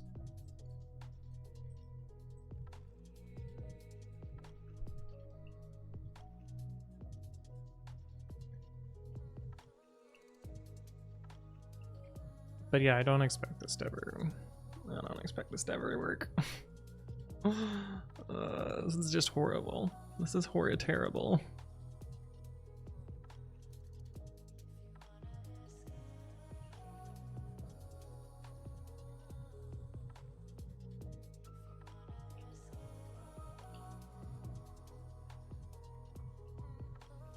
I guess we know things can't fit. Oh, why did I do times 9? I didn't even... This isn't even right.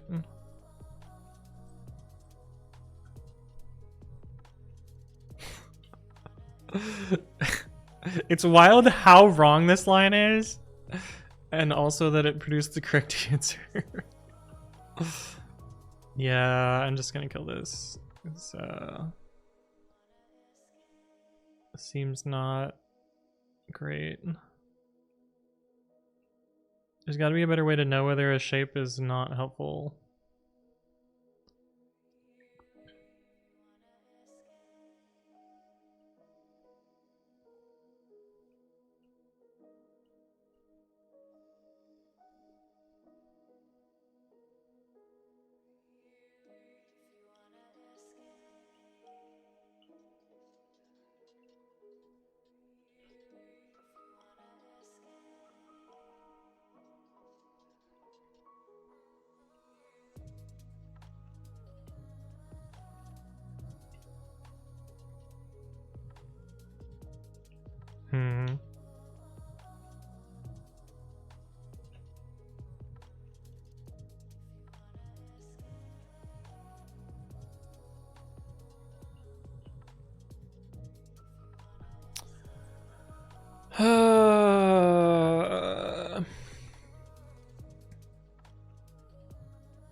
Yeah, I'm gonna kill this.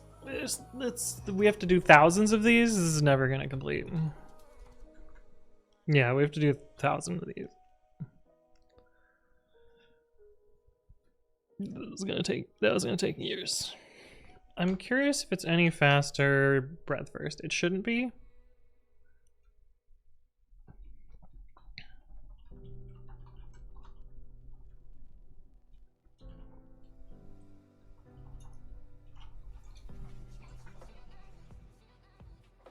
We should measure how much RAM it's using in equivalent dollars the RAM cost to buy today.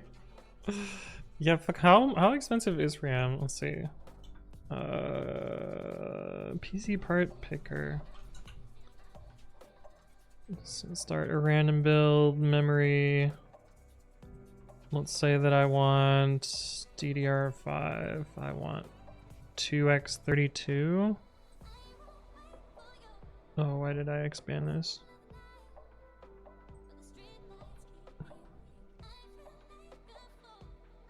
What the fuck? What the fuck? Why is it so expensive? It's tripled in price? It's quadrupled in price since August.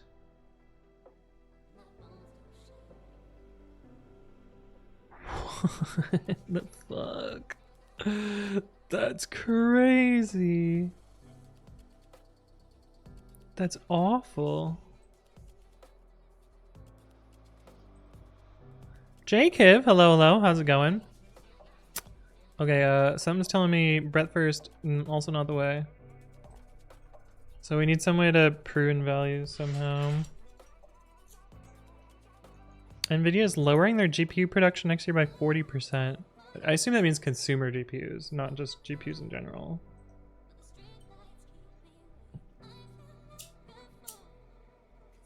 Most manufacturers switch production to HBMs for commercial use instead of consumer DDR variants. Ugh. The worst. Hmm.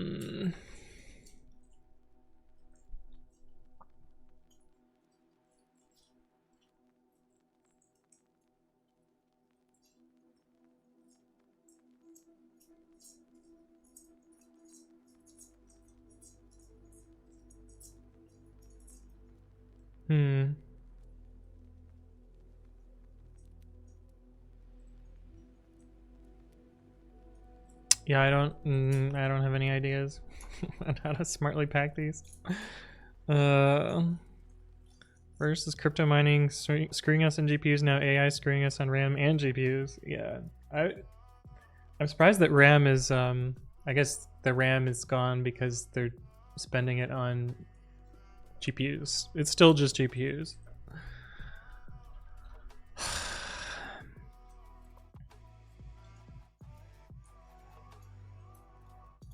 How can I intelligently pack these little fuckers?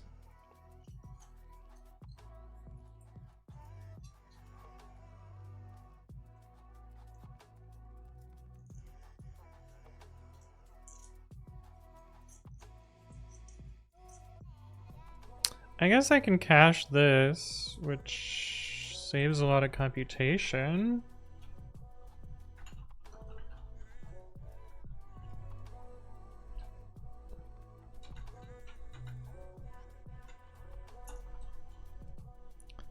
That's probably the bulk of the work, right? This is still gonna be kinda slow, but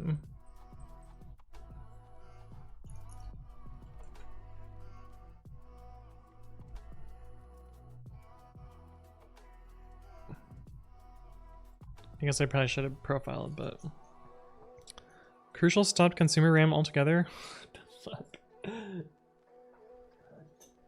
I think that's what I have.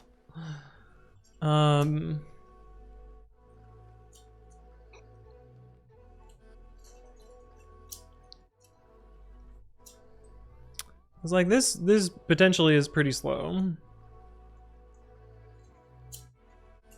But I don't think it's actually gonna save us in any way. It's to save a bunch of CPU, not actually the... I mean, it does save, it should save a lot of work.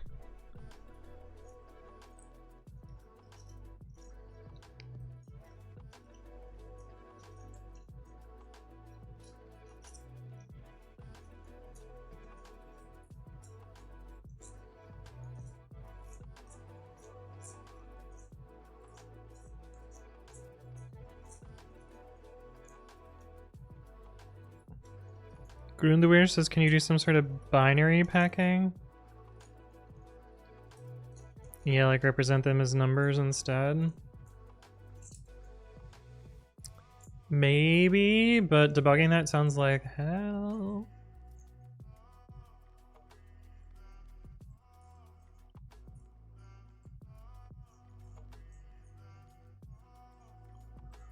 That is 4 times faster than what we had before. But I don't think it's fast enough to actually solve the problem. Because it was like, what, it was like 4 minutes before? Yeah. Or 3 times faster. But 3 times faster is still heat death of the universe. But that's nice at least.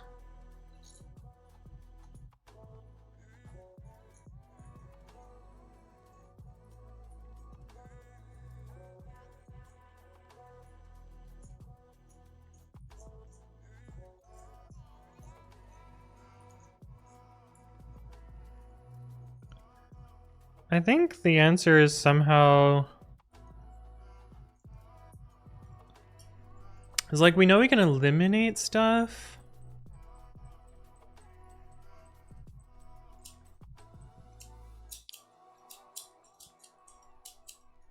Like I wonder how many unique width and heights there are.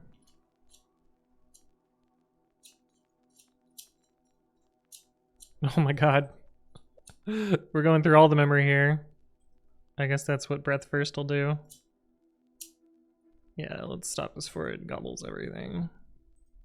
So we definitely don't want a breath first. So let's just put it back to this.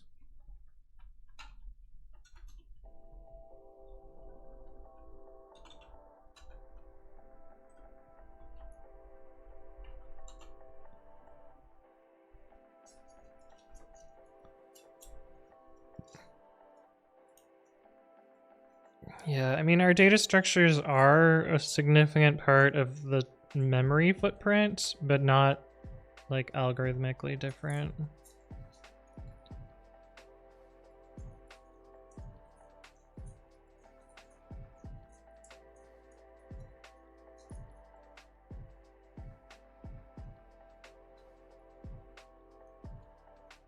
It's also kind of wild. Oh, I didn't run it with dash s.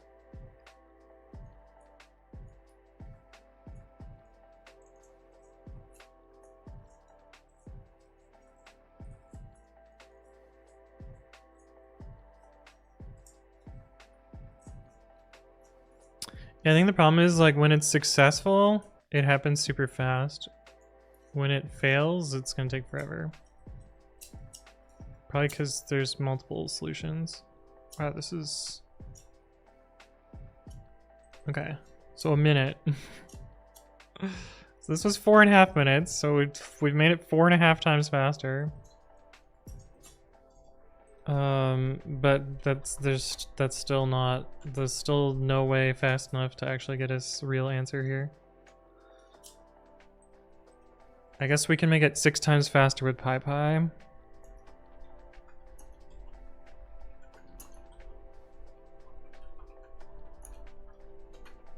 Maybe faster with PyPy. Crazy Wolf says, what's the plan? I got no plan right now. This is the shitty brute force solution. And no plan whatsoever.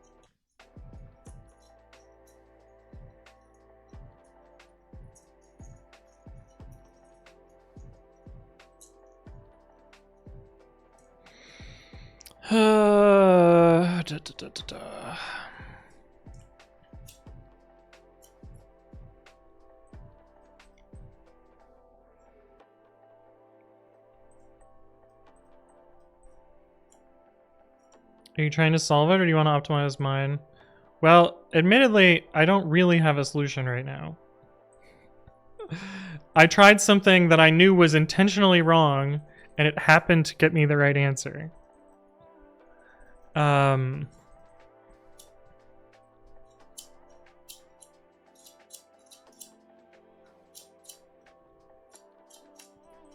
Just so happened to get me the right answer. And now I'm trying to somehow make something that's going to complete before the heat death of the universe. Because I don't actually have a solution at all right now. And I know that this is not it. Even though it's gotten through 2 of them in 15 seconds. This is still going to take, you know, optimistically an hour plus to run. That is assuming it doesn't run out of memory before then, which it probably will.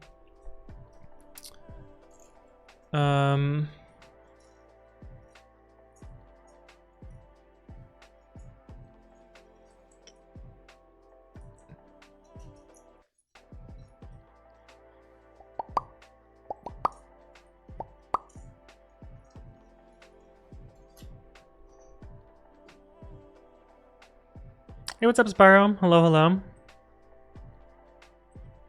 Like, I think somehow I need to represent this problem as something I can pre-compute.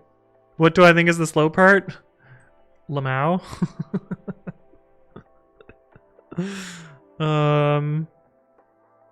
Probably the quadruple for loop right here. And that it is essentially trying every single computation permutation possible. Admittedly, it's nice in that it stops as soon as it finds one. And if it happens to find it on a row by itself, like it should, like, as it fills out, only try on an edge. So it should build outward.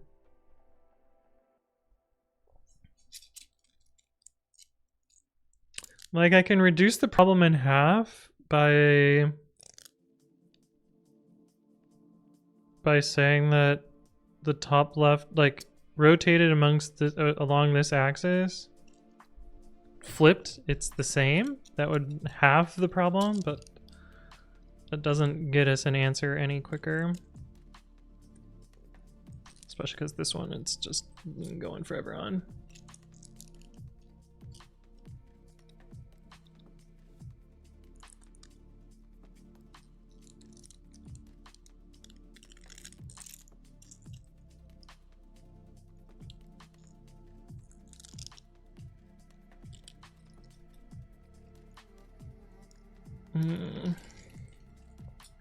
Like, I think in some way we want to pack and minimize the amount of holes that we're making. Like places that are empty that could not be filled by any shape. Per a size. But I don't... Like, I can think about how that works intuitively, but I also don't know that that's... I don't think that's good enough.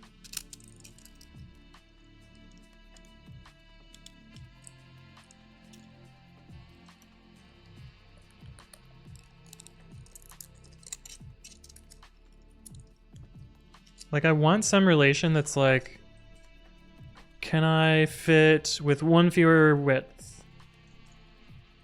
Then I know it to be true. But I don't know that that's super helpful either.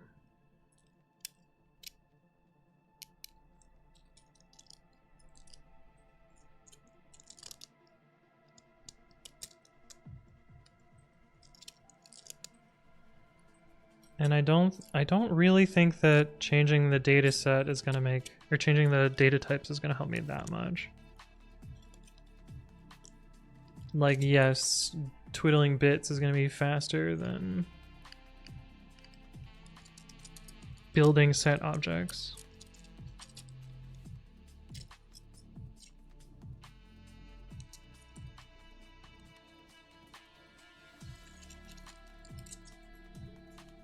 Maybe I try that just for the lulz. It is gonna make it faster, but not that much faster.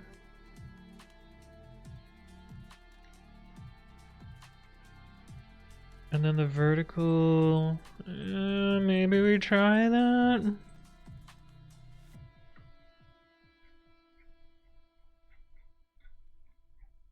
Maybe we try that. Then each shape becomes 3 integers.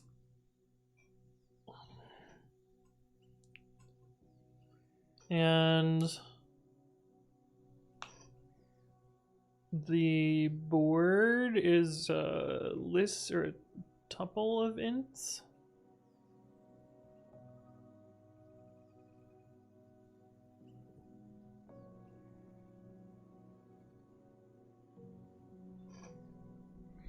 What's my CPU?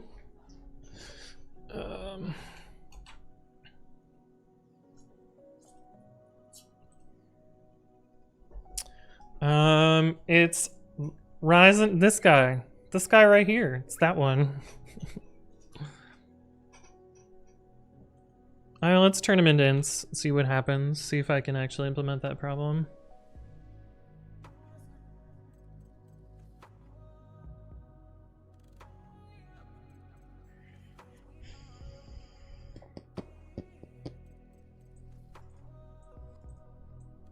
This doesn't help us too much anymore.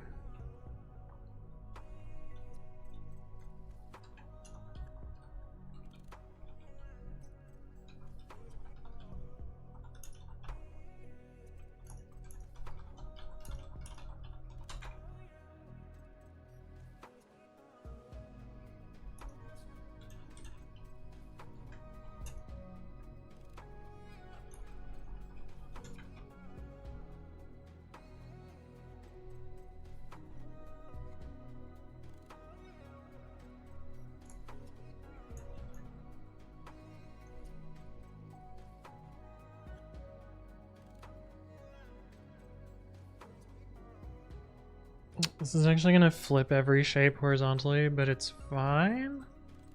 Because the opposite one will also be flipped horizontally.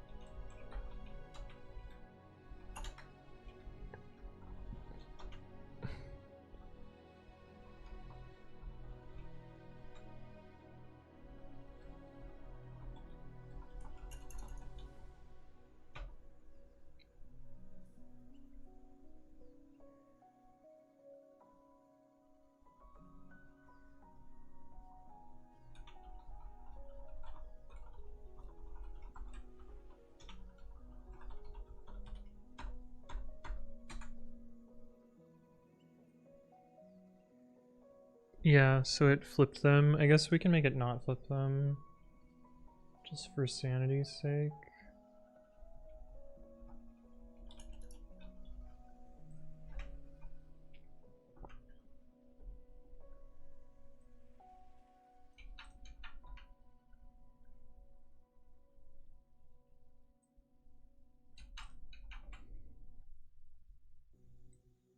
Yeah. Okay.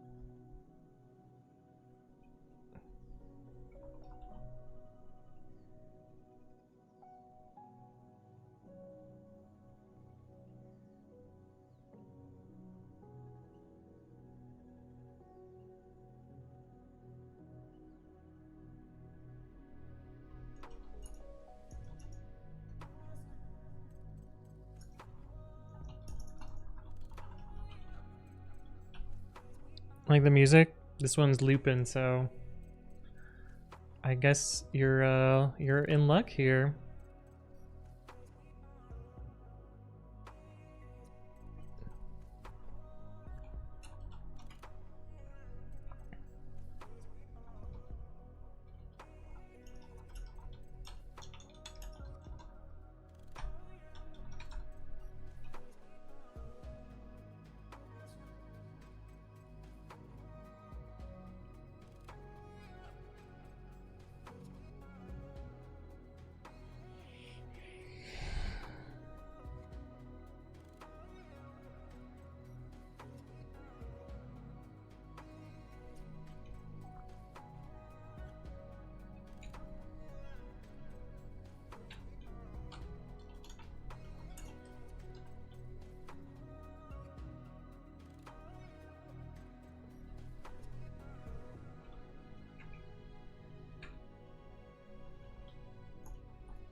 Okay.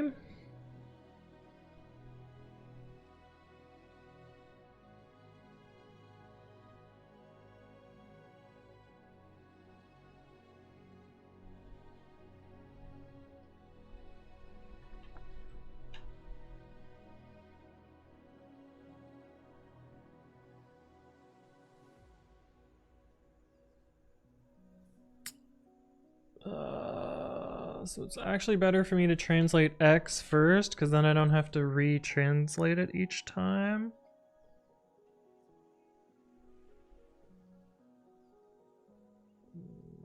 Although it's cache, that shouldn't matter.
Okay, so before we were trying to fill X first, now I'm going to try fill Y first.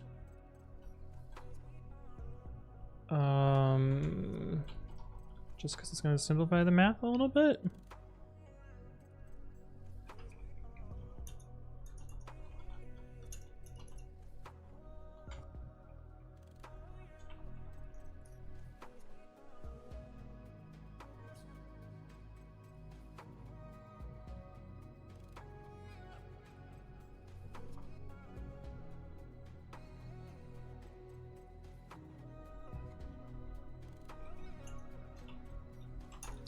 I guess we can unnecessarily cache that, I guess.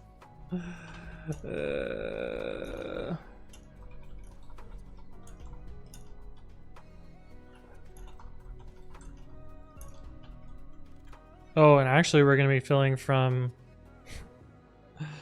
top right to bottom left because of bit order. That's fine. It's fine.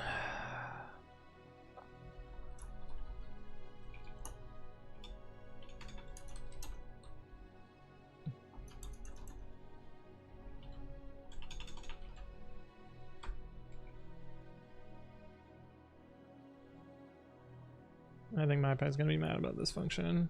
Yeah. Even though it should know they're the same length. We'll say it like that then.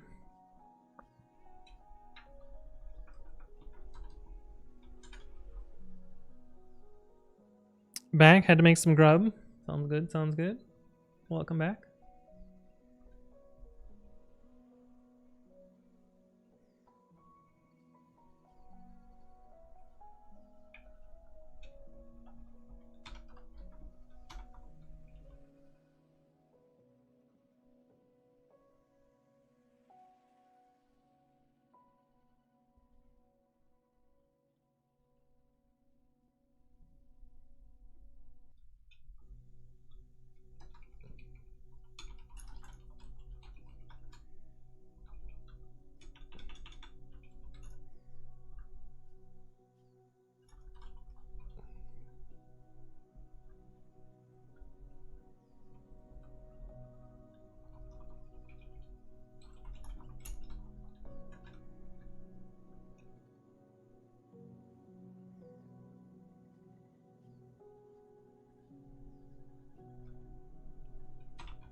Right, because these are dot dot dot, even though we know they're always size of 3.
Oh. Okay, I think that's overlaps.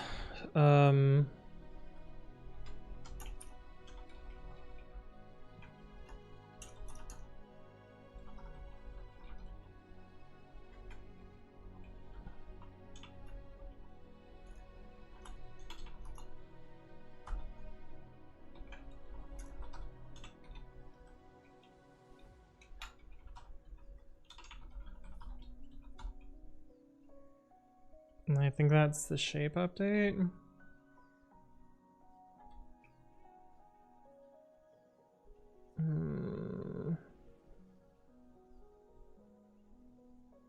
Where's my shifted function?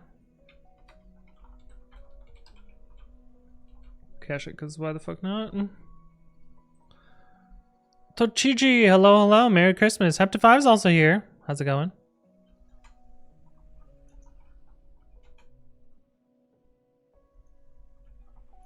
It is a lot faster. Is that fast enough though?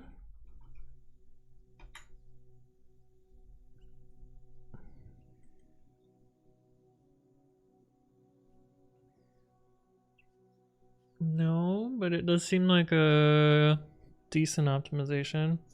And then let's go eat beers. Go get beers. Is the white space correct for overlaps? Yeah. This is the 4L statement.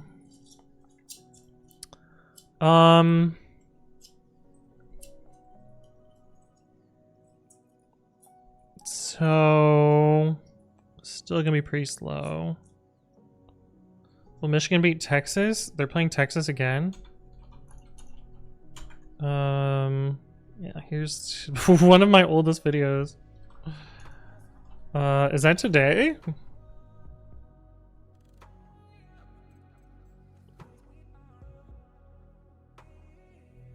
In the Cheez-It Citrus Bowl. Jesus fucking Christ. Oh, December 31st. Oh, it's next week.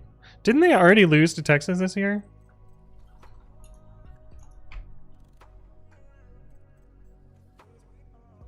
Or was that last year?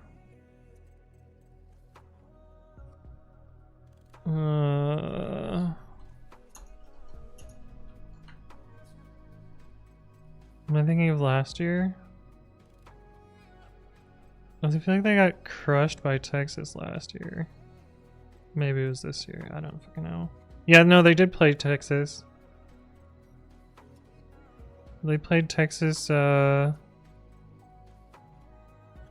no, that's September of 2024. That was last year. Yeah, okay. I'm misremembering. It's fine, I didn't follow football this year. Might be mistaking USC for Texas, maybe. But okay, so even though we've made this int, which makes the sample a lot faster, like we've reduced the amount of computation. We have not helped it progress past this point, though. So we are not pruning enough. Michigan needs a coach. Yeah, right.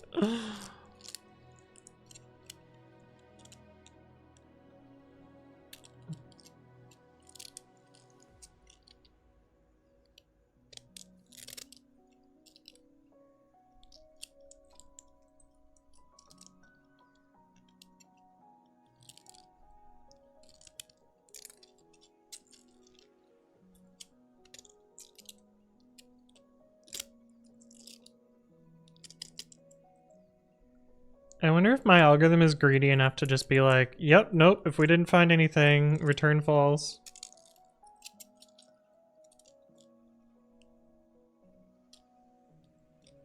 But I don't think my algorithm is very good.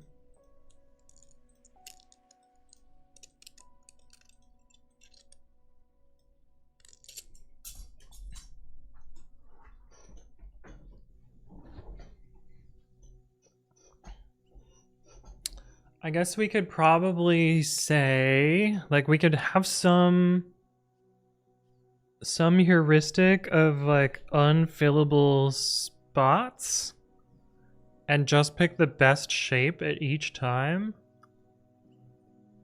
Because I don't think there's ever a case where you would add a shape to an existing structure that is worse than some other shape you could add. But we would need to figure out the unfillable spots algorithm.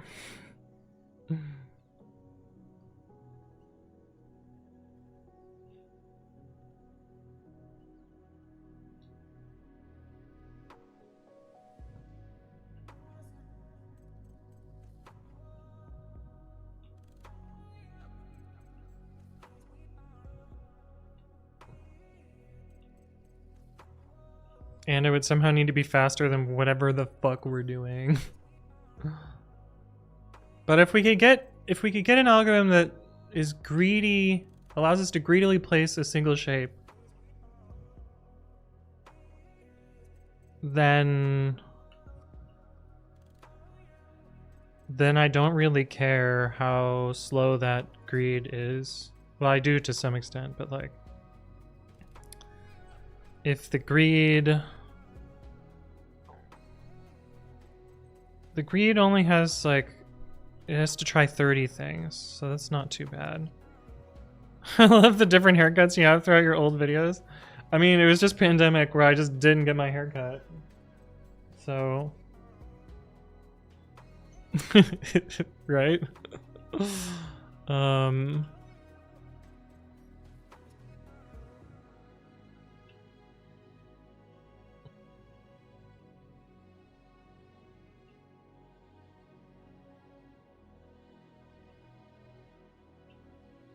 Yeah, like we just need to minimize the whole count.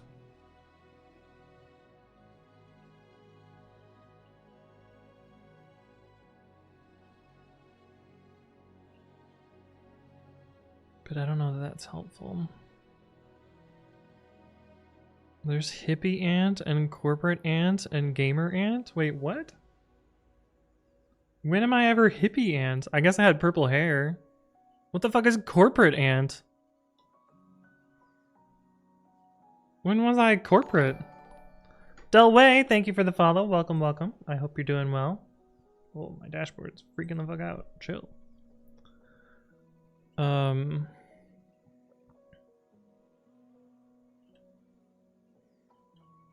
Yeah, I guess I should try and write that idea. Delway says nice keyboard. Thanks, thanks. A short haircut? That's corporate me? Yeah, I guess.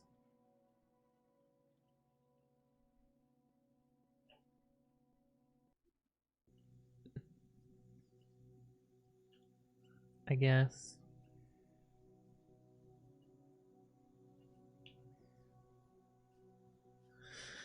Okay.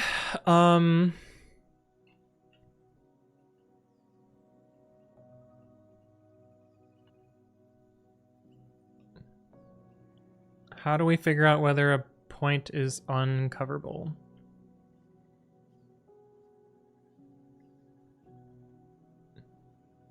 Like, how do I figure out the best place to put a shape?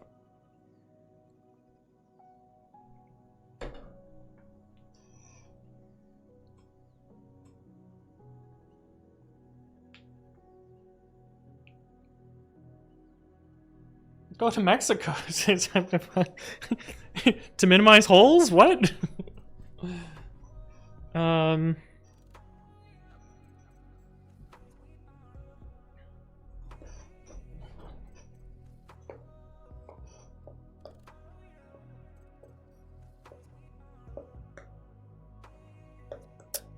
like Tired Beaver. Hello, hello. Welcome, welcome. I guess from a board and from the things we could figure out how many positions cannot be placed by trying every shape in every position. And then bit count. And that would potentially get us our best shape.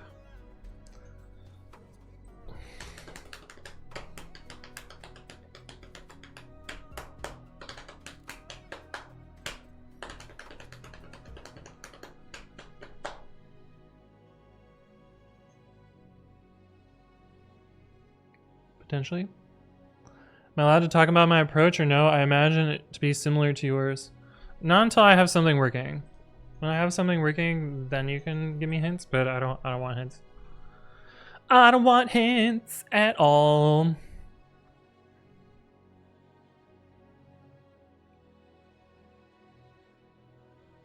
Yeah. Okay, so let's get rid of this breadth first search and try that idea instead. So board.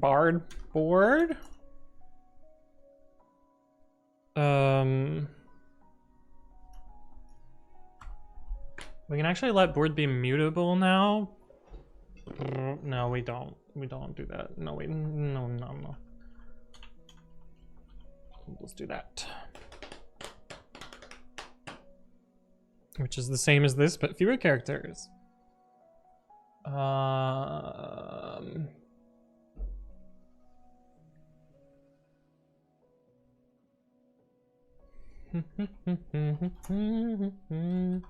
While any remaining.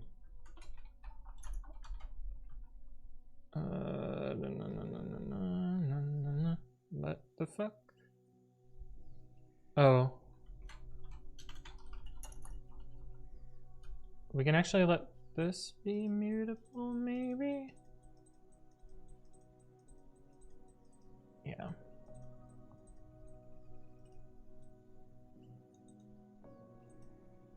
Yes, sure.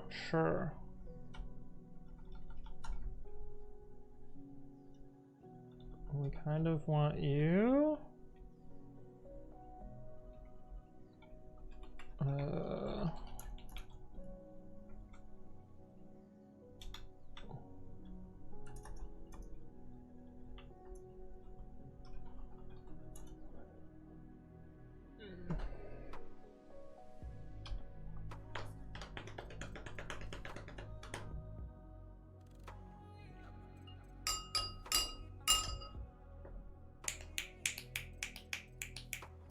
What's kava up to 5? Mediterranean fast food, according to the internets. Man, Mediterranean sounds good. Dude, fucking everything's closed. It's Christmas, my guy. Of course it's closed. Mediterranean Chipotle. Oh yeah, there's one in San Francisco. I remember going there. It's pretty good. Okay, this song's looping. We're gonna go on to the next one.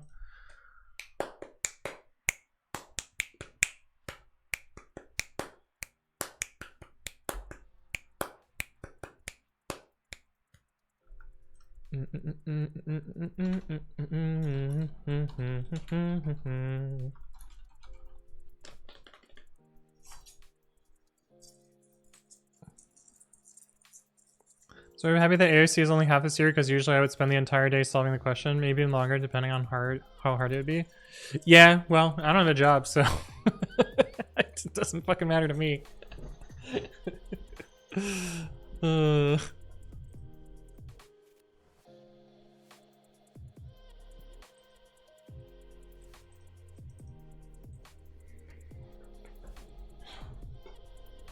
M5 says I want my company to lay me off. I mean, minus having to figure out health insurance. It's kind of fun.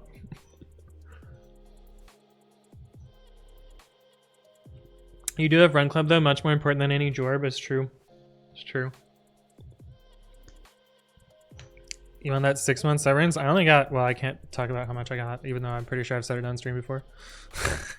I'm not legally allowed to discuss the terms of my severance.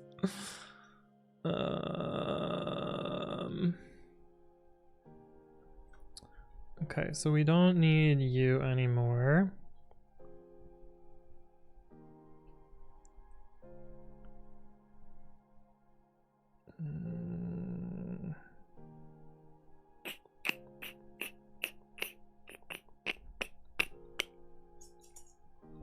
Reminds me of the show Severance. Can't wait until the new season comes out. Yeah. It's less than 6 months. We know that now. Yeah, you can fucking bisect. You can bisect it now.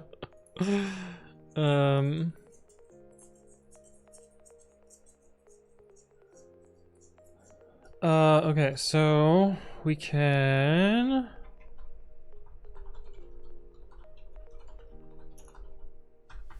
do this.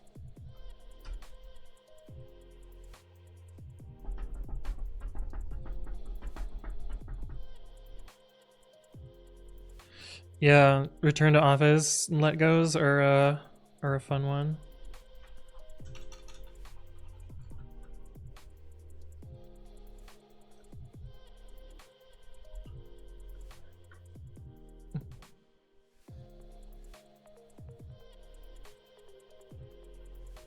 It's actually not great that this comes in as lists because we're just mutating our input.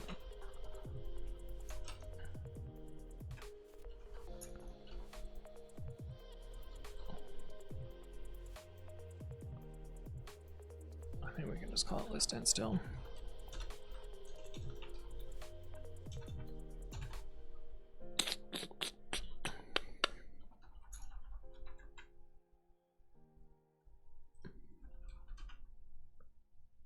Oh, this is always bored now.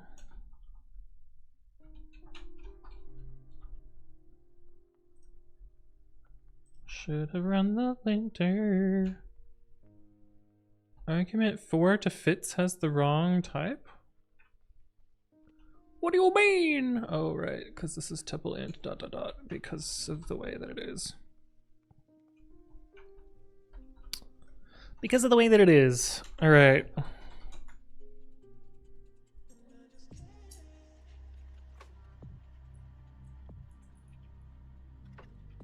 So it found 4 potential boards for shape 4. Fluffy Panda, hello, how's it going? I saw you made the Babby editor. It looks kind of cool. We're using it right now with a weird fucking theme.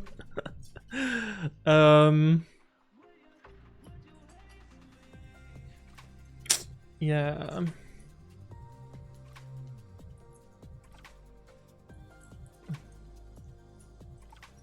Q hot dog theme? It's happened. It's happened. You can actually change the theme with channel points. Please don't change it to hot dog.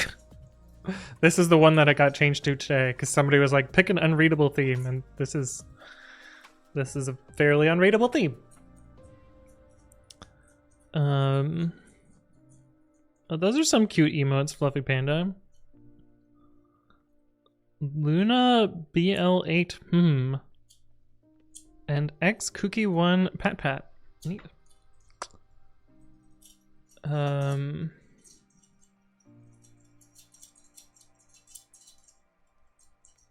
Okay, so we need to figure out an unplaceable. I think return true should only execute if the loop completes successfully. Yeah, man, that's what it does. You're correct. Good job, Mr. Purple.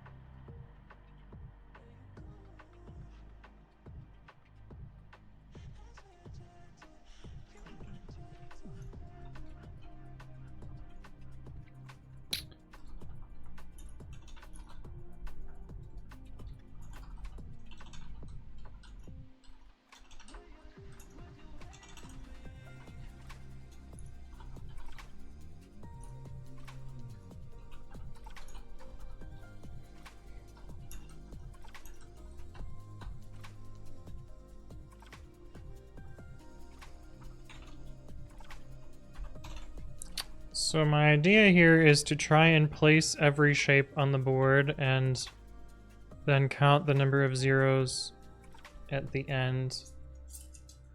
But I need like an empty board?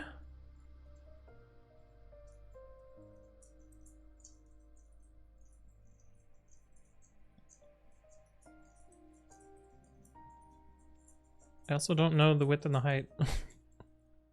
Wait. Wait.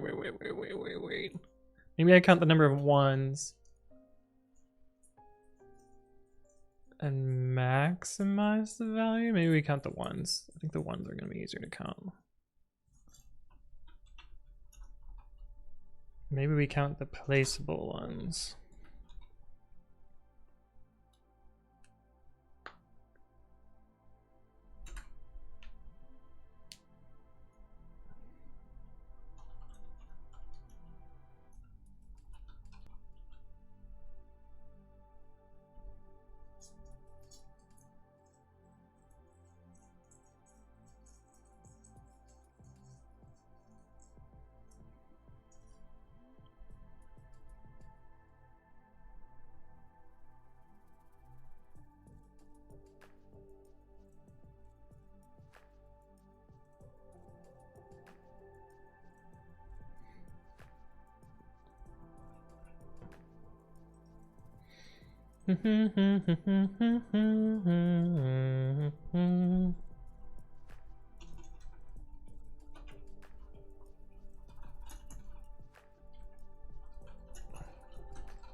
What the fuck? Why did smart detection block this message?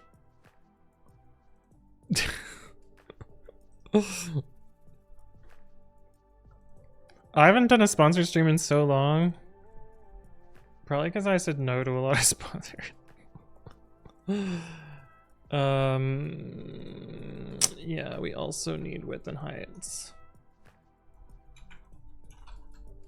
Which was super annoying.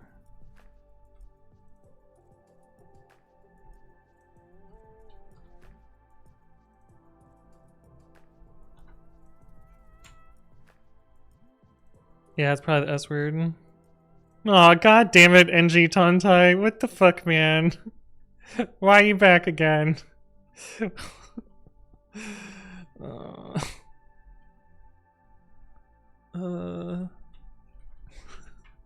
are you back on your bullshit? What the fuck, man?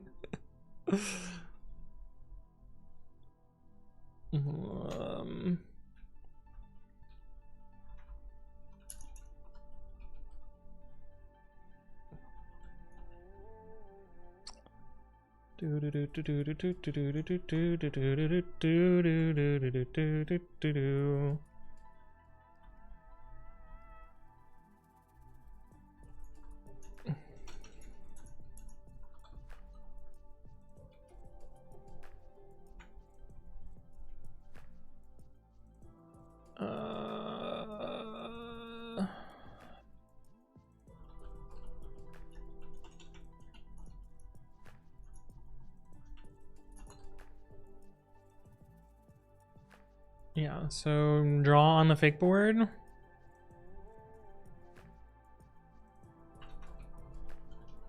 Break point. And then we want to return bit count, I guess.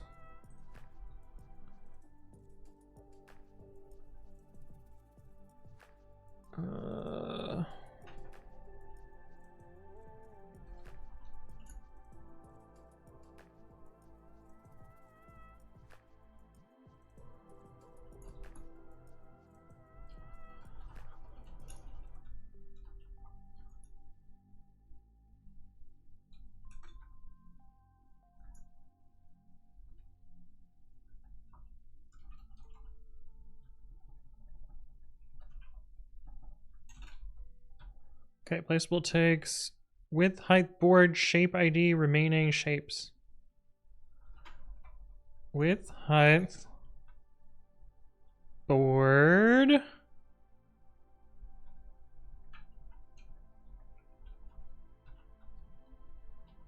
shape ID, Maybe we rearrange those. Shape ID board.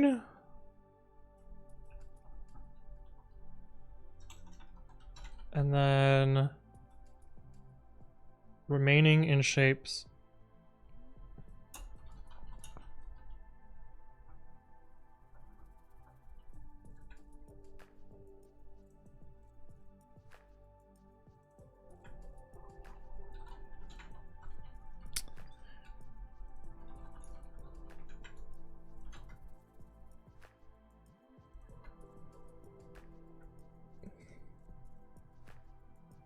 Why did I not call you by ID? And you should also be called by ID down here.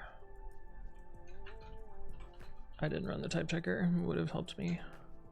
Too many arguments? What the fuck you mean too many arguments? 1, 2, 3, 4, 5, 6. We've got 1, 2, 3, 4, 5, 6. Is smoking something. What do you think this is?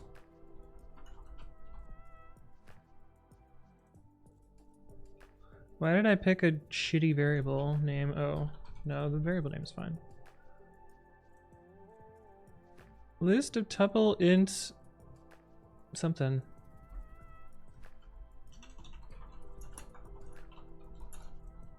What do you think you are? You are list of tuple int tuple blah blah blah. So what does it think this is?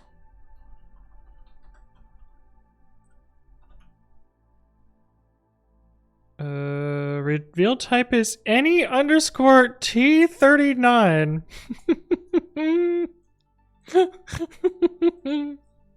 What the fuck? What the fuck? It actually has the right type in here. Or just ignore it for now. See, I bet if I put top 0, top 1, it wouldn't be mad, right? It just looks dumb.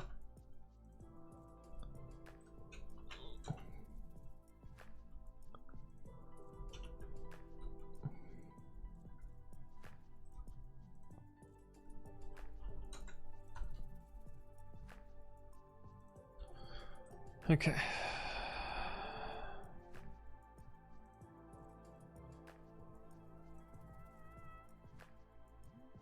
I think the function should return false when no valid placements exist for remaining shapes, as well as when the potential is empty, but shapes will still need to be placed. Yeah, dude, that's what it does.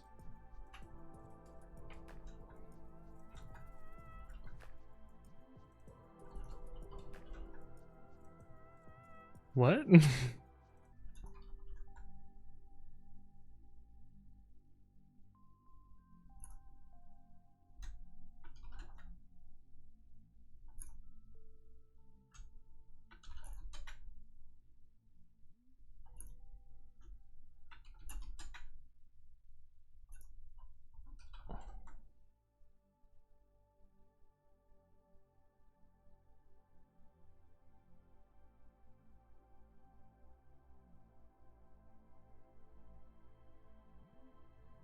So we never found a matching shape here.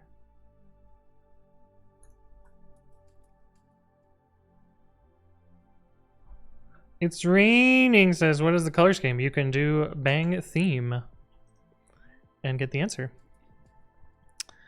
It's a pretty fucked up one, but that's what chat chose today.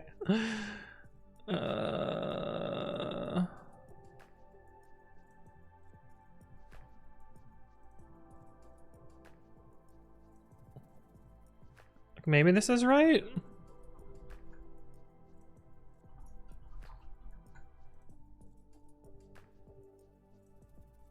So we do sum and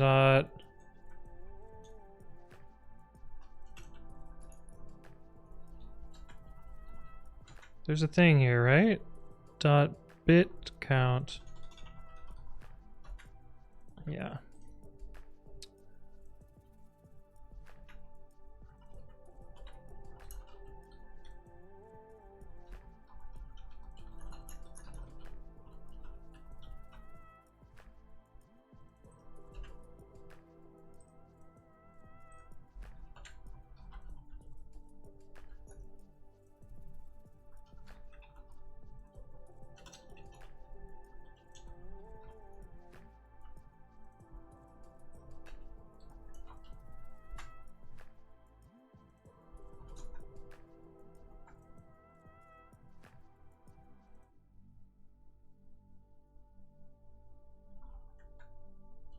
Lust.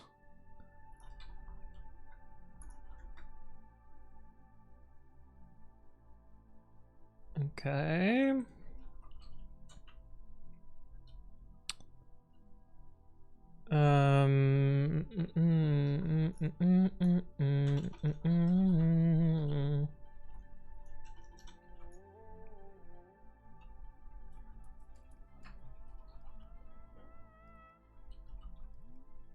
So perhaps that is a greedy way to do this?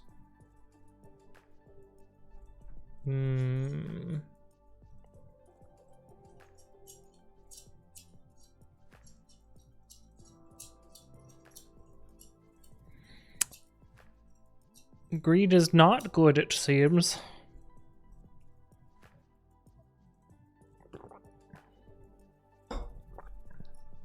The song's looping. We're going on to the next one. Okay, so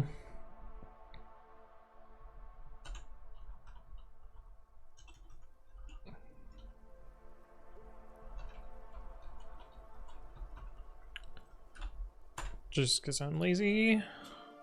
We got no for the last one. That's correct. We got no for this one. We got yes for this one. So why were we unable to place our shapies here? Lily Panda says, do you work on some FANG company because your GitHub page looks lit?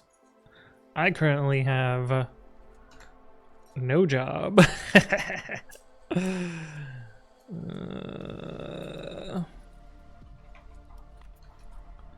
So let's see what shape it built here and then decided that was not good enough.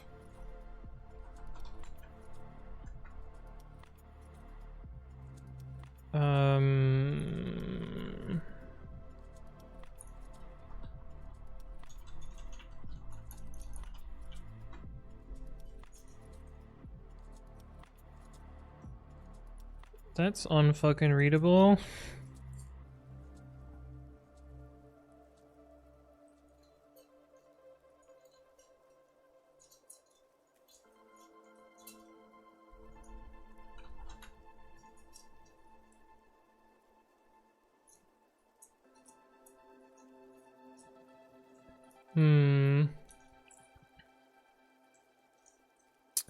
Maybe we need to keep all the ties.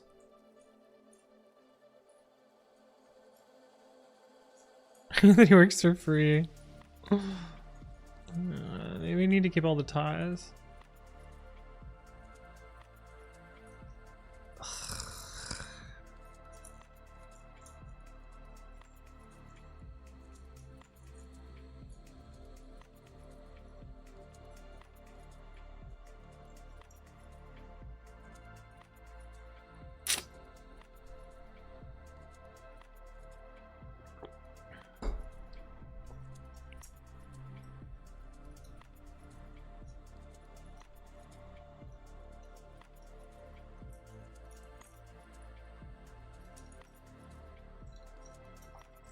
Companies replacing us with coders with AI? No, I don't.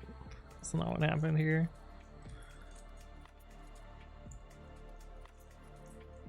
Yeah, so it filled up the top left chunk and then there were 2 empty rows at the bottom. So I guess we probably need to keep all the ties.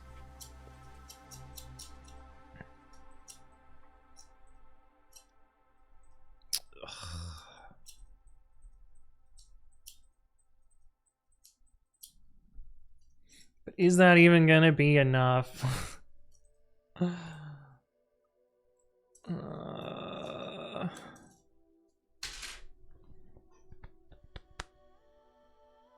Is that even gonna be enough to make this work?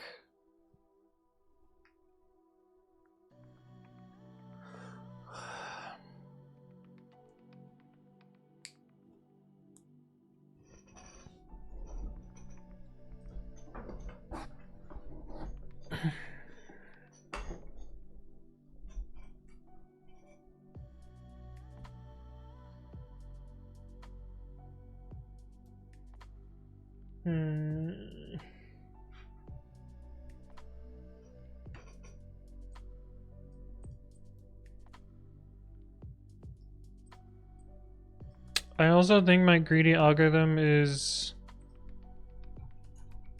a fatal flaw in that it's always going to prioritize these shapes over these shapes. Like this shape is never going to get prioritized.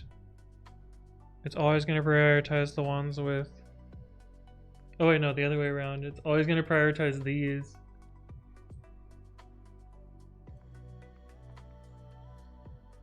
over these ones, because this reduces the placeable spots by the most. So maybe I need to subtract the already placed bits to make it even.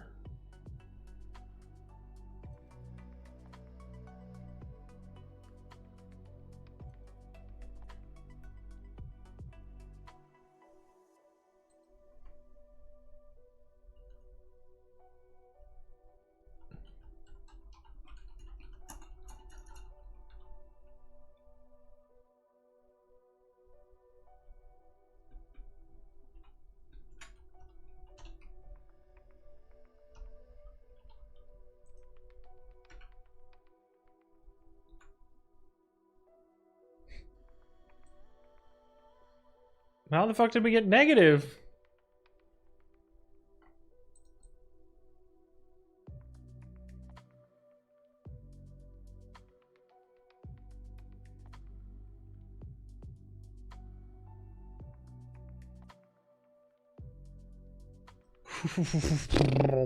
What?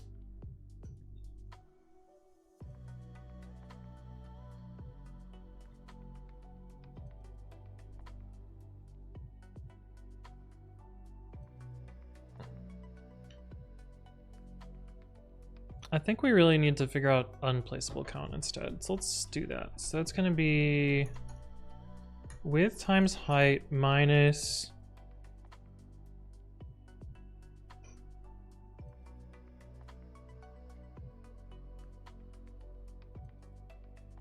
it should be minus these other two values.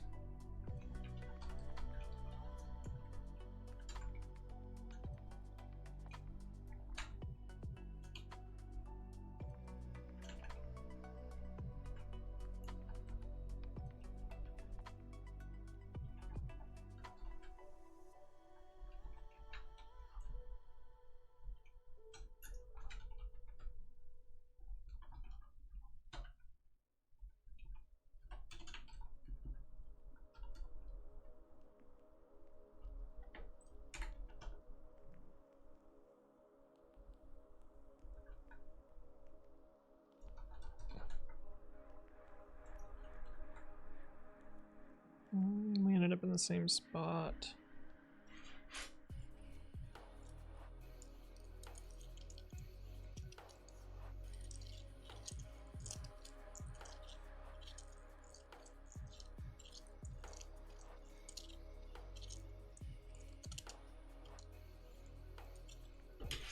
Let's keep all ties, I guess.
What?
For board ID. Oh, this also needs its remaining in there as well.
Camille says, why day 12? Because it's the only one I haven't finished.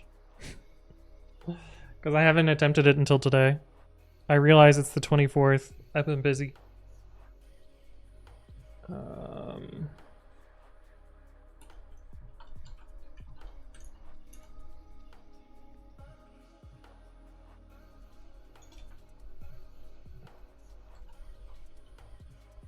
I don't need this.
Fuck.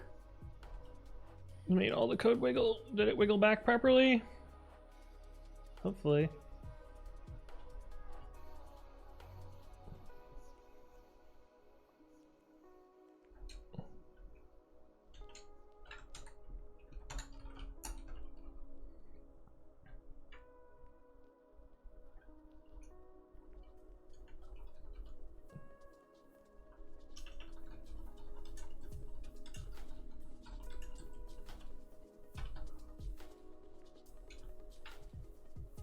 Right, this function changes now to be board and remaining.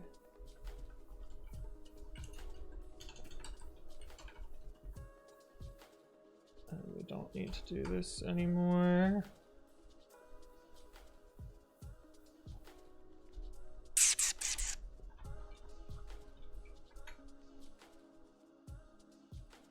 Oh, it's back to being hell slow again.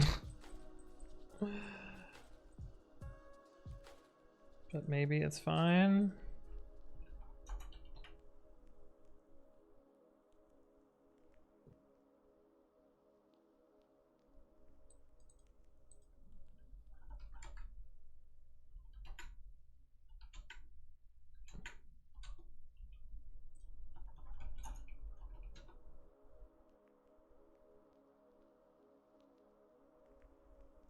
And it's back to gobbling all the RAM, probably. Because now we're back to different breadth first search.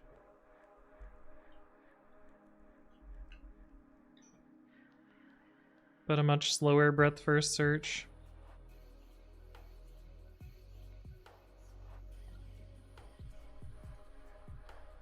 Wow, it's not even getting the first one correct. Usually that one happened instantly.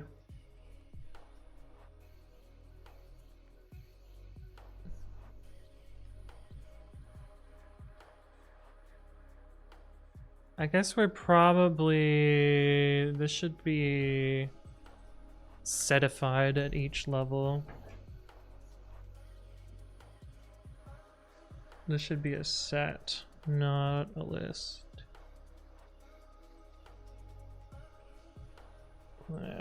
That's probably one thing that's wasting a lot.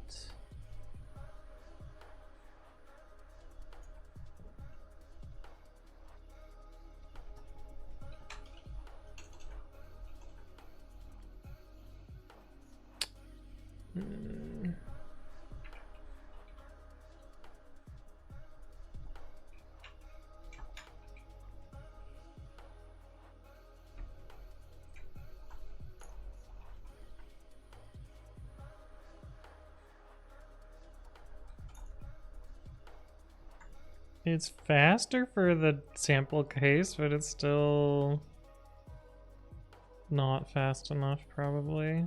Well, memory's not exploding as much, but it's still not solving them.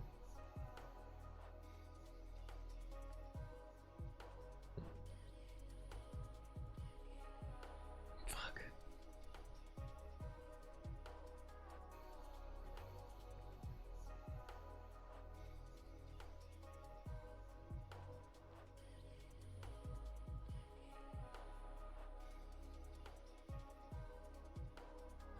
Oh, this is redoing a bunch of computation over and over.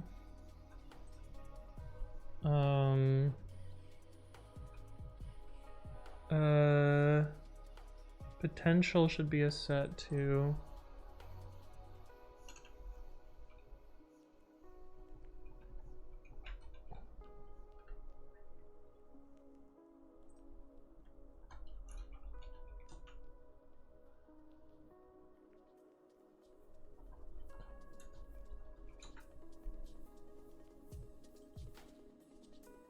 But it's still not gonna make considerable progress.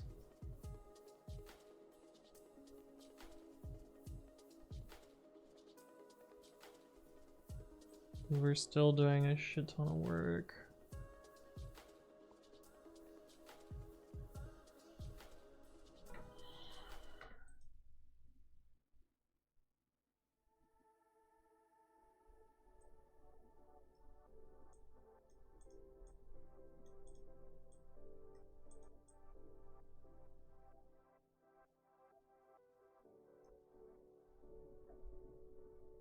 I also don't even know if this is right. It just works for the very small set of sample inputs, the anecdotal sample inputs.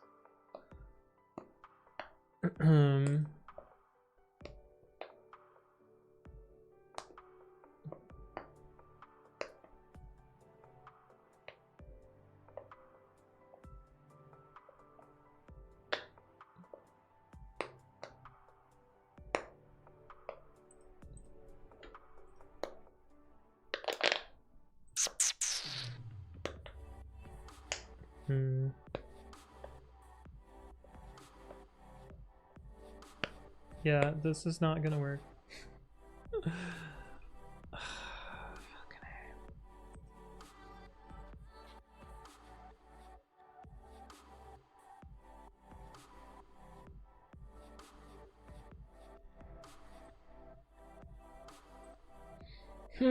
So I need, like, this is not, like, I sort of need a greedy algorithm, I think, and this is not it.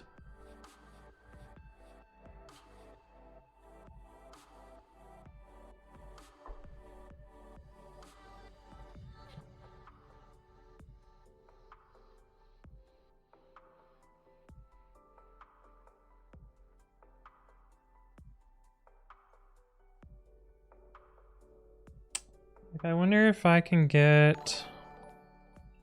Roman Sage, thank you for the follow. Welcome, welcome. I hope you're doing well.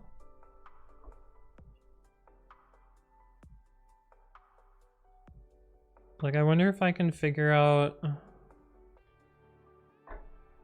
the smallest area at a particular size and just recursively compute them all. Like, I kind of want the best... I want a function that takes in the size and the numbers and gives me the best boards possible.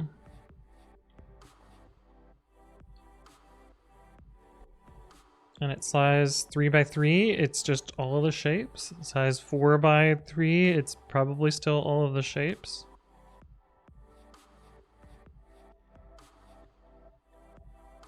But then I could sort of do this recursively.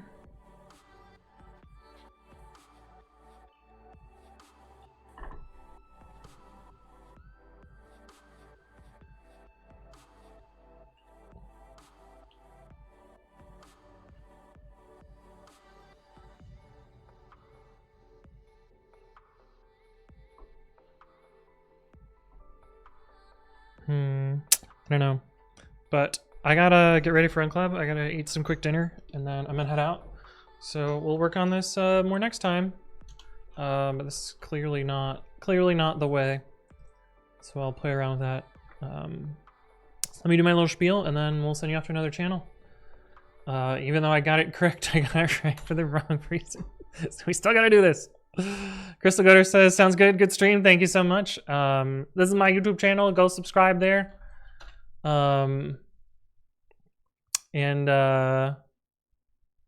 Yeah, go check out my YouTubes. I uploaded this video today. Maybe check it out. I don't know. There's no way it's gonna get as many views as the last video. If you missed any part of the stream, those end up on the second channel, the VODs channel, at anthonywritescode-vods, and join the Discord. That's where I announce streams. Yeah, come hang out. But that's all for today. Have a good one, chat. Merry Christmas, or whatever the fuck you celebrate. I don't even celebrate Christmas, so it is what it is. Have a good one, chat. I'll see you around. Peace. Bye.